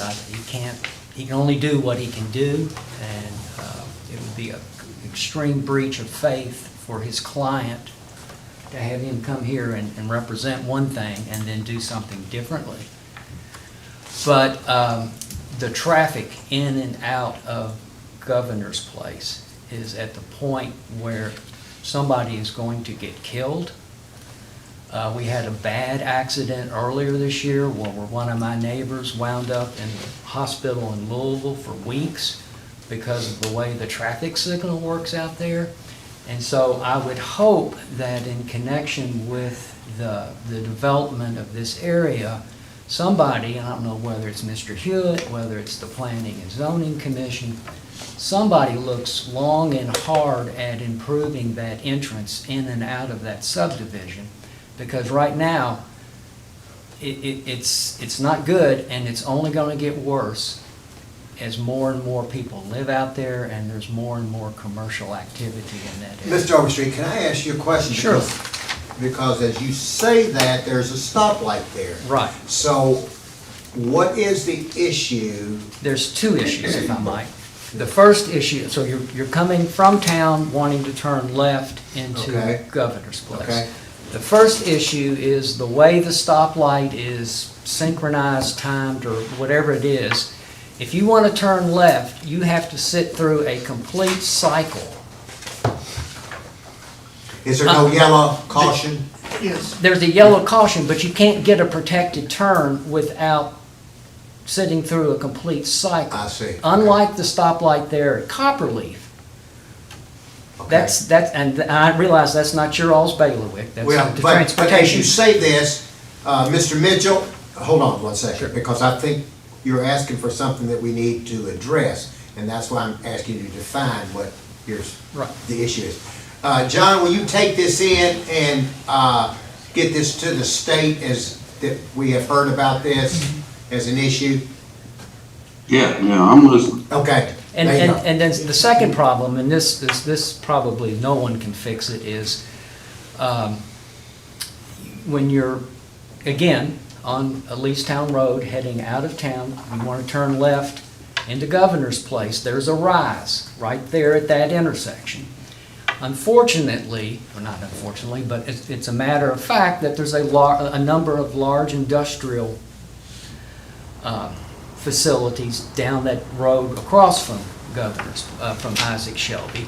There are, I won't say continuous, but there are regular semi-trailer trucks coming from Lexington, turning left in the other direction. When you're sitting here turning left into Governor's Place, those semi-trailer trucks completely block your view. And again, what happened at that wreck I mentioned, I think the neighbor, he took a chance. Yeah. And he was inching out Yeah. in front of that semi-trailer, and he got hit. And that, like I said, somebody's gonna get killed. So I appreciate your all's attention and your efforts to help. The other thing I wanted to mention, and Mr. Hewitt talked about this, because Slickaway Branch runs through my property, I have seen an incredible increase in the amount of runoff coming down. I've lost two, probably 50-year-old trees because they've been undermined by the increased runoff. And then in a 3-hour period about 4 years ago, I lost a 4-foot tall culvert and my entire driveway in that area because of the runoff. Now, the road department was great. They came out and fixed it. That's what makes me, as much as it hurts to say, glad to pay my county taxes because that's the type of service. Because that's the type of service you get. But anything that you guys can do to help with that runoff issue would be much appreciated. Thank you. Thank you for your comments. And John, if you would follow up with the state on that turn. And I understand. I'm going to say this, Mark. Not that this is trying to cop out, but there are lots of those types of dangerous turns in all over. I was yesterday in a situation exactly that same way in another community, and I was lucky, I thought, because I could not see what I could see was all I could see, and I wasn't 100% sure that what I could see was all I needed to see. But I made the turn and I was lucky. So I know what you're talking about with your neighbor. I really do. And probably the only issue that you could really do with that would be to have a better timing on that full left turn light. And that's what we'll address with the state. Thank you. Okay. Appreciate it. Okay. Any other questions on this? Any other questions? All right. Thank you all. Charlie, thank you. Thank you. Okay. Thank you too. Thank you all. All right. The next item on the agenda is authorization to approve a reappointment of Rebecca Quarles and Jan Wright to the Franklin County Extension District Board, Agricultural and Natural Resources position, and they have been fantastic. fantastic members of this board, and I'm very, very, very, very pleased with their work on this board. Thank you. And the next item is authorization to receive the treasurer's report. Miss Amy, you've been waiting a long time. Thank you, Amy. So in your court packet, you have the revenue and expenses up through, I believe, Tuesday when we put these court packets together. I do have one correction on the last page of the expenses. Under the capital projects for the county road garage, there shows an encumbrance of $67,45.51, and that is incorrect. We did pay that. That was for the Liebman estate. And that's just a problem that we have with our software, and we're in the process of getting that corrected. So just wanted to make you aware of that. Okay. Questions? Questions? I have one. Yes, go ahead. Thank you, Judge. And it is in the expense side, it's page 3 in the expense side. On the IT data processing, it's line item 015091-318, technical support. There's 53% basically of that entire line item that's encumbered. Yeah, there was $22,000 for Microsoft Exchange. It's a 1-year license. So that's why that percentage is so high. It's sort of a pain up front. You pay it one time when it's due, right? Right. That's for emails. Tamara, do you know what that is? Mm-hmm. Is it email? Okay, any other questions? Thank you. Any other questions? All right, Amy, let's go to payment of claims. Any questions on payment of claims? Squire Muller, you're first, and then Squire Sebastian. So, a couple questions, Amy, on here, I guess page 1, it says there's some spray foam for a subdivision. I was just curious, do you have any idea what that was used for? I don't know, we did spray foaming. Spray foam? Which page? What? Page 1, of the, that's road department, I guess. Road funds. Road funds. So, Maybe John Mitchell can answer that. John, are you on? they do this. Page 1 of the I can answer that. All right, please do. Now, we use that to seal around some concrete pipe joints sometimes. It's a whole lot easier and it works really well. It's just that expanding foam and it'll seal up and clog the water holes up. Okay, perfect, thank you, John. All right, Amy, next one is on the jail funds. There's a Pride Enterprises for inmate eyeglasses. Wouldn't that be covered under the, what's it called? Commissary. Commissary, yes. I asked this very same question last I time. think he said he's got insurance to cover it, doesn't he? I don't know, I just. This is something the jailer budgets, when he makes his budget, and you will approve it for some of those inmate expenses. So it is a budget expense. Amy doesn't assign that GL code, but Right. if this is something that you all do not want the jail paying for, when you're working on the budget, that's probably the time to address it, because it is built into the jailer's budget to pay for those items. Okay. And I thought I asked that question when we were working on the budget. Well, it's. About budget was specific. approved, so. Okay. That just make us a little more vigilant. And then Amy, if you could, on the last page, capital improvements, it says there's a Chase commercial loan, principal and interest on a $2.2 million loan. Could you refresh my memory what that's for, please? That is for the, that's for the fire station. Yes, it's for the fire station bond. Okay. Thank you. And that's about, and that gonna be paid off? We have a balance of $734,000. Okay. Oh, good. Perfect. Thank you very much. That's all, Judge. Okay, Squire Sebastian? Thank you, Judge. So Madam Treasurer, can you talk to us about page 1, when they're under the occupational tax refunds? Can you talk to us a little bit about the process that someone or a group would have to go through, a business would have to go through? Do you know? Is there documentation they have to provide? They just send a letter and said, hey, I want XYZ refunded? I'd have to ask Summer, is she on? She probably is not. I can go see if she's available, if she's not at lunch, but typically what they do is they pay an estimated amount. Then once they know what the final amount is, then they will provide her with that documentation to show that they overpaid. Okay. And Yeah, then- there has to be some kind Yes, of there is a- supporting documentation. It Absolutely, can't there just is. be Right, Hey, that's send me a check. just like we do for any other check we've had. And then, on, page 4, 019100513, the Forest Research Protect. What is that? Can you tell me the account number again? Sure. 019100513. So it is an 01 account. Oh, that's a, Forest Research Project.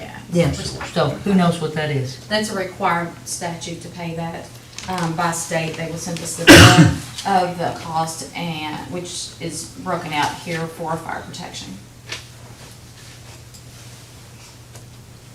So it's a, It's a state required expense. We don't have a choice. okay, so what do they base that on, do we know? It's on the acreage right there.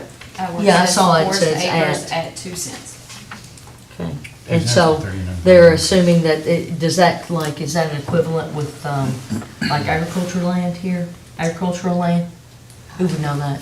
Or is that, I mean, you know, I got trees in my yard, but I don't think that it's a forest. It's something we pay annually. I can contact Do the you have any state and idea? ask I do them. not. Okay.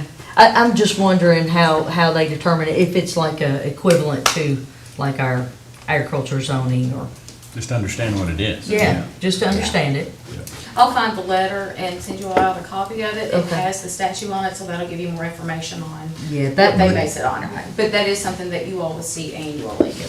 okay, that would be Uh, great. Squire Sebastian, Summer's here, so you have that, you wanna ask her that question? Yeah, so, thank you for coming in. Oh, you're fine. So, for the occupational tax refund here, we've got a couple of things. Are there specific items of documentation that they would have to share?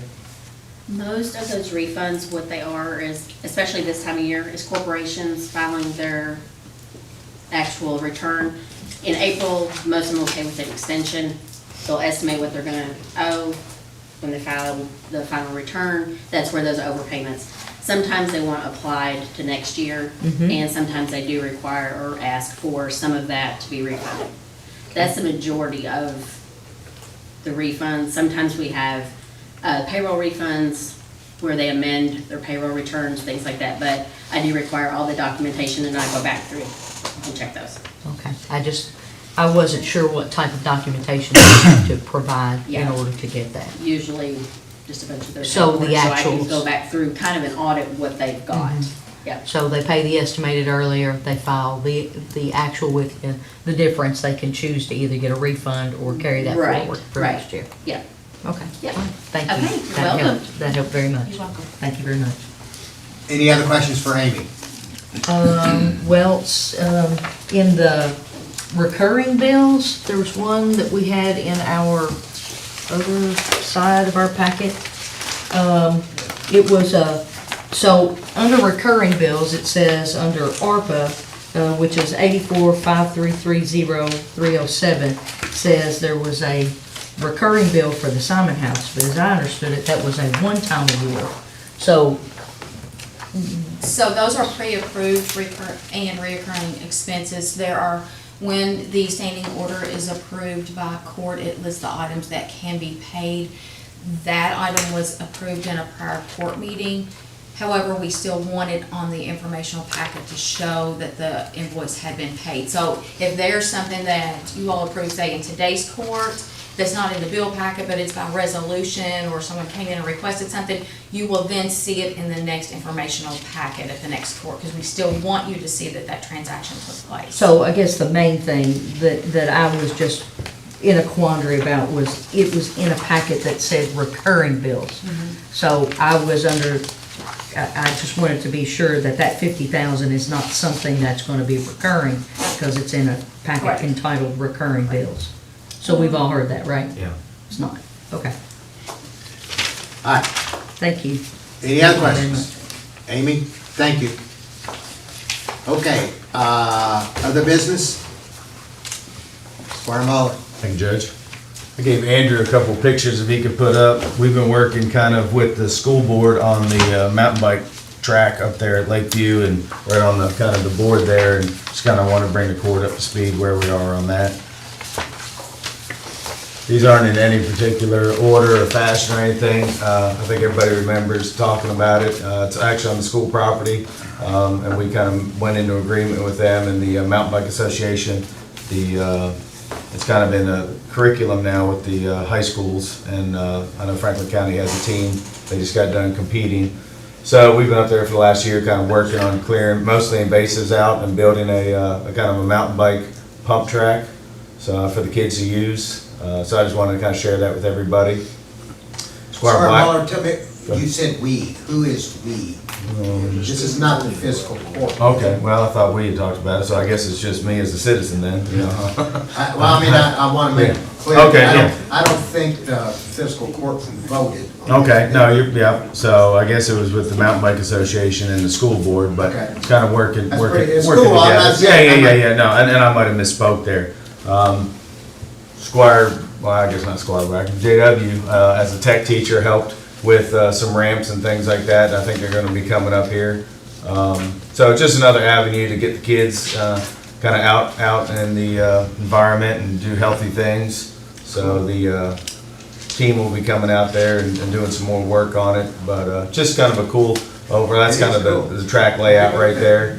It's just kind of just something else to add to our community.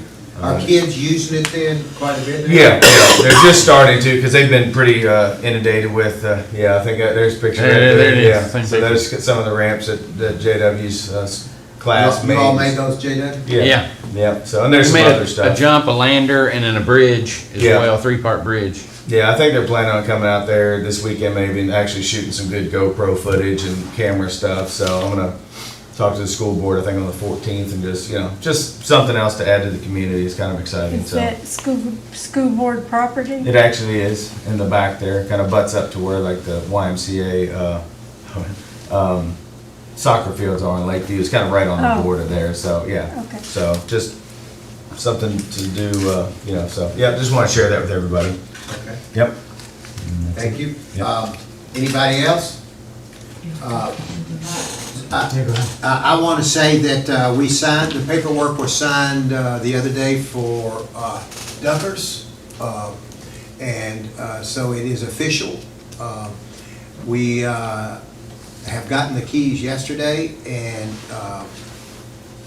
it has been the intention to have a public meeting out there to let the public see the site and tour it.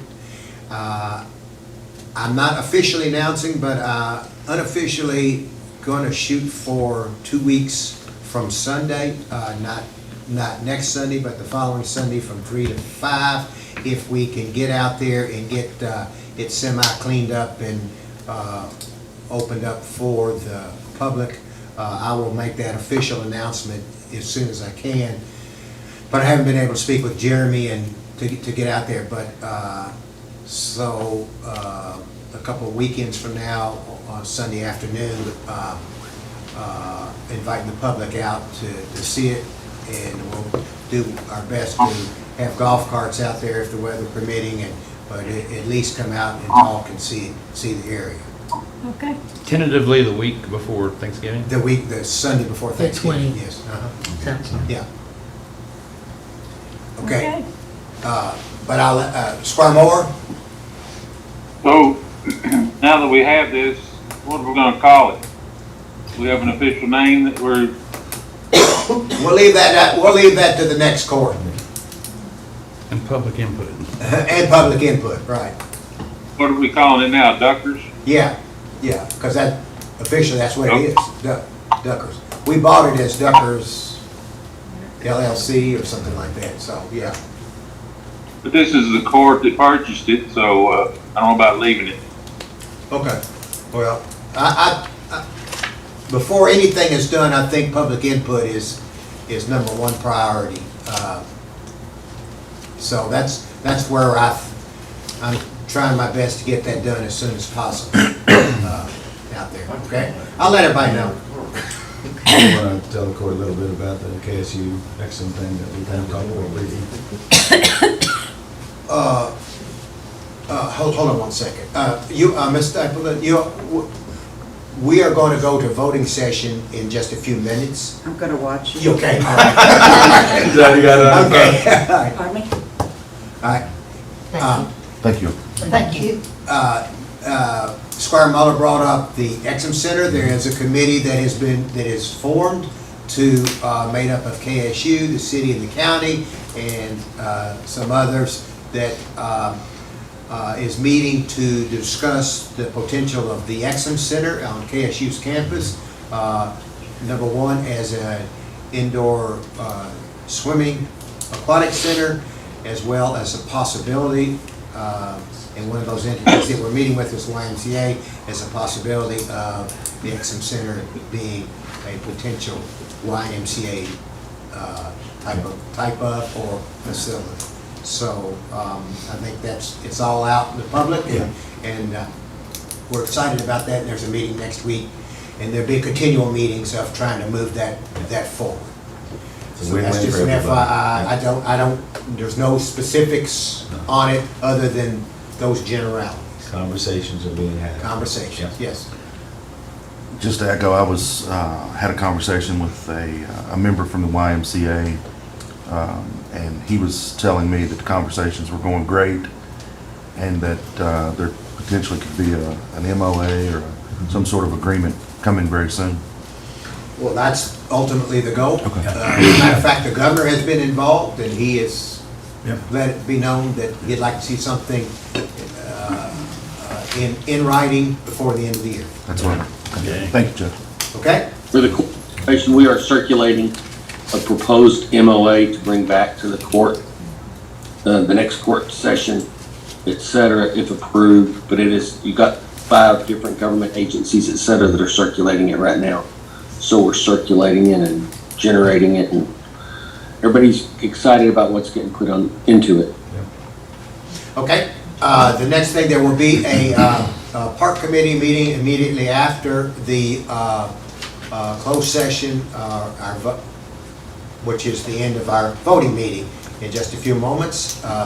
And I am bringing pizza, so pizza's gonna be For the park committee. yeah, okay. Squire Muller. I didn't know if Squire Sebastian and Squire Tracy wanted to kind of recap. We had movie night, so I think that's an important thing to talk about. So we had a tremendous turnout from car enthusiasts with Kentucky Backroads Cruising. They actually parked down in the horse arena and took most of the horse arena to set up to trunk or treat out of. So folks outside of that group also came down and handed candy out. Sheriff Choir had Hoagie's ice cream on site, and there were 3 scoops of ice cream given out to everybody there, so that was a huge hit. We had the fire department brought a ladder truck, and there were so many kids who actually got to go inside the ladder truck and climb around on the truck, so it was a very exciting time for them too. Mounted police was there, so it was fantastic. The movie that we showed was Beetlejuice, and we have to thank Traditional Bank for giving us funds for that. So, you know, it was a fantastic evening.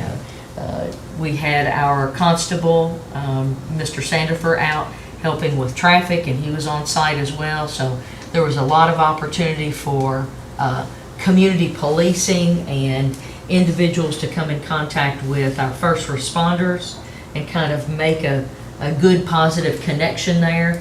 It was great. We had several firemen on site, and they were really thrilled to kind of hang out and play with the kids and show them through the fire apparatus. And then again, you know, we had members of the sheriff's staff out there, we had a constable out, we had mounted police on site, kids wanting to pet the horse and get close to them. So it was a great evening, and the weather cooperated perfectly. It was warm, and just want to thank the park staff for making Lakeview Park look great. They put up banners across the community, so they went out and took those down afterwards. So just kudos to everybody who was involved in making that happen as a free event, free family-oriented event.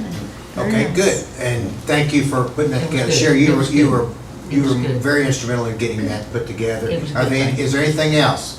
Seeing none, we've got a 5-minute recess, and then we'll go into voting session at 11:25. Okay, 5-minute recess.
Hey, Lambert, okay. Everybody's here. Welcome, everybody. This is the Franklin County Fiscal Court vote session for November 4th, 2022. And clerk, call the roll. Squire Sebastian. Here. Squire Blackburn. Present. Squire Muller. Present. Squire Tracy. Here. Squire Booth. Present. Squire Moore. Here. Judge Wells. Here. All right, the first item on the agenda is authorization for approval of minutes from our regular meeting of October 13th, 2022. So moved. Second. All right, any discussion? Call the roll. Squire Sebastian. Yes. Squire Blackburn. Yes. Squire Muller. Yes. Squire Tracy. Yes. Squire Booth. Yes. Squire Moore. Yes. Judge Wells. Yes. Next item is authorization for approval of minutes from our special meeting of October the 27th, 2022. So moved. Second. Call the roll. Squire Sebastian. Yes. Squire Blackburn. Yes. Squire Muller. Yes. Squire Tracy. Yes. Squire Booth. Yes. Squire Moore. Yes. Judge Wells. Yes. Next item is authorization for approval of the county clerk's claim for preparing the tax bills. So moved. Second. Call the roll. Squire Sebastian. Yes. Squire Blackburn. Yes. Squire Muller. Yes. Squire Tracy. Yes. Squire Booth. Yes. Squire Moore. Yes. Judge Wells. Yes. The next item is authorization for approval of the sheriff's official receipt for property tax bills for 2022. So moved. Second. Call the roll. Squire Sebastian. Yes. Squire Blackburn. Yes. Squire Muller. Yes. Squire Tracy. Yes. Squire Booth. Yes. Squire Moore. Yes. Judge Wells. Yes. The next item is authorization to hire Richard Sandifer as a temporary part-time animal control officer while we have a particular officer that's going to be off for extended leave. So moved. Second. All right. Call the roll. Squire Sebastian. Yes. Squire Blackburn. I know Constable Sanford's busy, but the experience he has, I think we're lucky to have him. Yes. Squire Muller. Yes. Squire Tracy. Yes. Squire Booth. Yes. Squire Moore. Yes. Judge Wells. Yes, and this Constable Sanford is busy.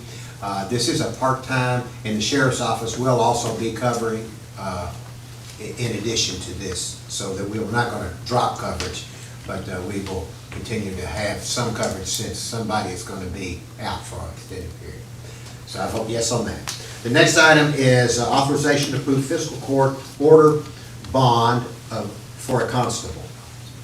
So moved. Second. Call the roll. Squire Sebastian. Yes. Squire Blackburn. Yes. Squire Muller. Yes. Squire Tracy. Yes. Squire Booth. Yes. Squire Moore. Yes. Judge Wells. Yes, the next item is the first reading of an ordinance amending Chapter 33, Taxation, of the Franklin County Code of Ordinances by adding a definition section and amending Section 33.01, Tax Imposed. This item will be voted on at our next meeting, which will be November the 22nd.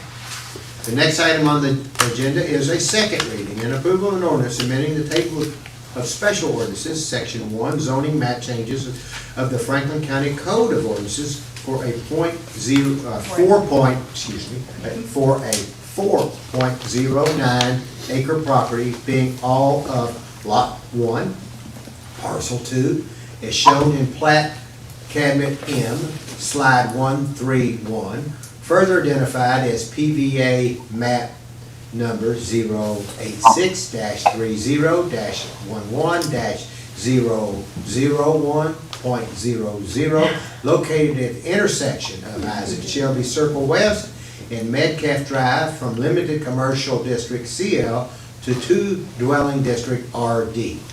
So moved. Second. Call the roll. Squire Sebastian. I'm going to vote yes on this, and I know we've heard quite a bit in regard to single-family detached dwellings today and in previous conversations, so with assurances in that regard, a yes. Squire Blackburn. This comes up, like several have in the last 3 or 4 years, where we see the future land use map and the goals and policies of the plan, comprehensive plan, not always aligning with one another. I think this particular application for this zone change meets the goals and policies and the land use map misses the mark. There were some very big concerns by the residents, and I think assurances have been made with them. Although not concrete, they have the opportunity to address them in the development stage with the Planning Commission. And I believe the Planning Commission will make the right decision on this. I'm a yes. Square Muller. I appreciate the conversations that were had on this between the court members, the applicant, and the citizens. So I think it was a good exercise to work things out together. So I'm a yes. Square Tracy. Lowering the zone lowering the zone from CL to RD to make less intrusive is the right thing to do. In this particular case, a well-established neighborhood is going to grow and welcome new families to their neighborhood and not a strip center. I vote yes. Square Booth. I understand from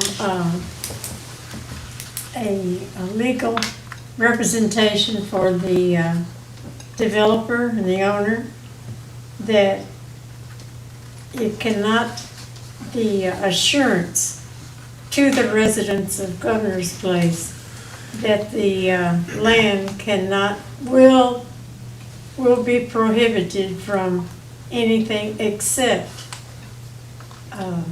single-family detached homes, is not able to move forward until we approve the zone change. So I am a yes.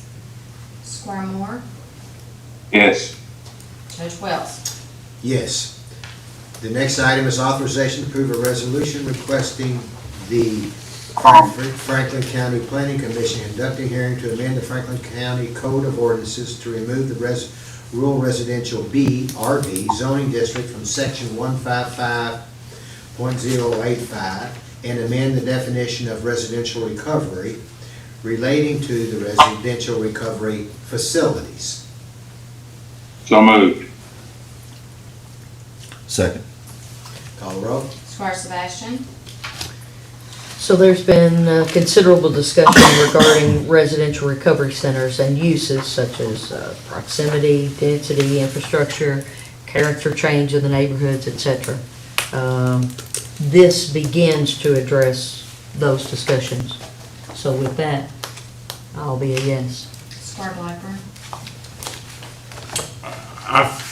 I know for a fact we have people suffering from addiction in every zoning designation in Franklin County. I hate to cross out any place that's going to offer them to have treatment, but I do understand the concerns of the citizens. I vote yes. Square Muller. Yes. Square Tracy. Yes. Square Booth. Yes. Square Moore. I didn't want this one from the get-go, and I'm definitely a yes. Judge Wells. Yes. The next item has been tabled is the authorization to approve a resolution accepting Whispering Pines Drive and White Pine Court into the county road system. There's going to be some additional Information. oversight of the area, and hopefully it'll be brought back to us at our next court meeting. The next item on the agenda is authorization to approve a reappointment of Rebecca Quarles to the Franklin County Extension District Board, Agricultural and Natural Resource position for a term ending December 31st, 2025. So, second, Call the roll. Square Sebastian. yes. Square Blackburn. Yes. Square Muller. Yes. Square Tracy. Yes. Square Booth. I admire Rebecca Quarles and I am a yes. Square Moore. Yes. Judge Wells. Yes, and I appreciate her good work on the board. The next item is authorization to approve a reappointment of Jan Wright to the Franklin County Extension District Board, Agricultural and Natural Resource position for a term ending December 31st, 2025. So moved. Second. Call the roll. Square Sebastian. Yes. Square Blackburn. Yes. Square Muller. Yes. Square Tracy. Yes. Square Booth. Yes. Square Moore. Yes. Judge Wells. Jan has been a fantastic member. She's been on for couple terms, and she's the secretary, I think, and she is really, really good. And so we appreciate her good work, and without question, yes. The next item is authorization to receive the treasurer's report. So moved. Second. Call the roll. Squire Sebastian. Yes. Squire Blackburn. Yes. Squire Muller. Yes. Squire Tracy. Yes. Squire Booth. Yes. Squire Moore. Yes. Judge Wells. Yes, next item is payment of claims. Is there a motion to deny any payment of any claims? Seeing none, let the record reflect that claims are in order to be paid. The next item is authorization to go into closed session per KRS 61.1, Section 1, Section D, deliberations on the future acquisition or sale of real property by a public agency when publicity would be likely to affect the value of the property. There will not be any action taken during this closed session. So moved. So moved. Call the roll. Squire Sebastian. Yes. Squire Blackburn. Yes. Squire Muller. Yes. Squire Tracy. Yes. Squire Booth. Yes. Squire Moore. Yes. Judge Wells. Yes. Go ahead and mention both. Okay, that will, after, he will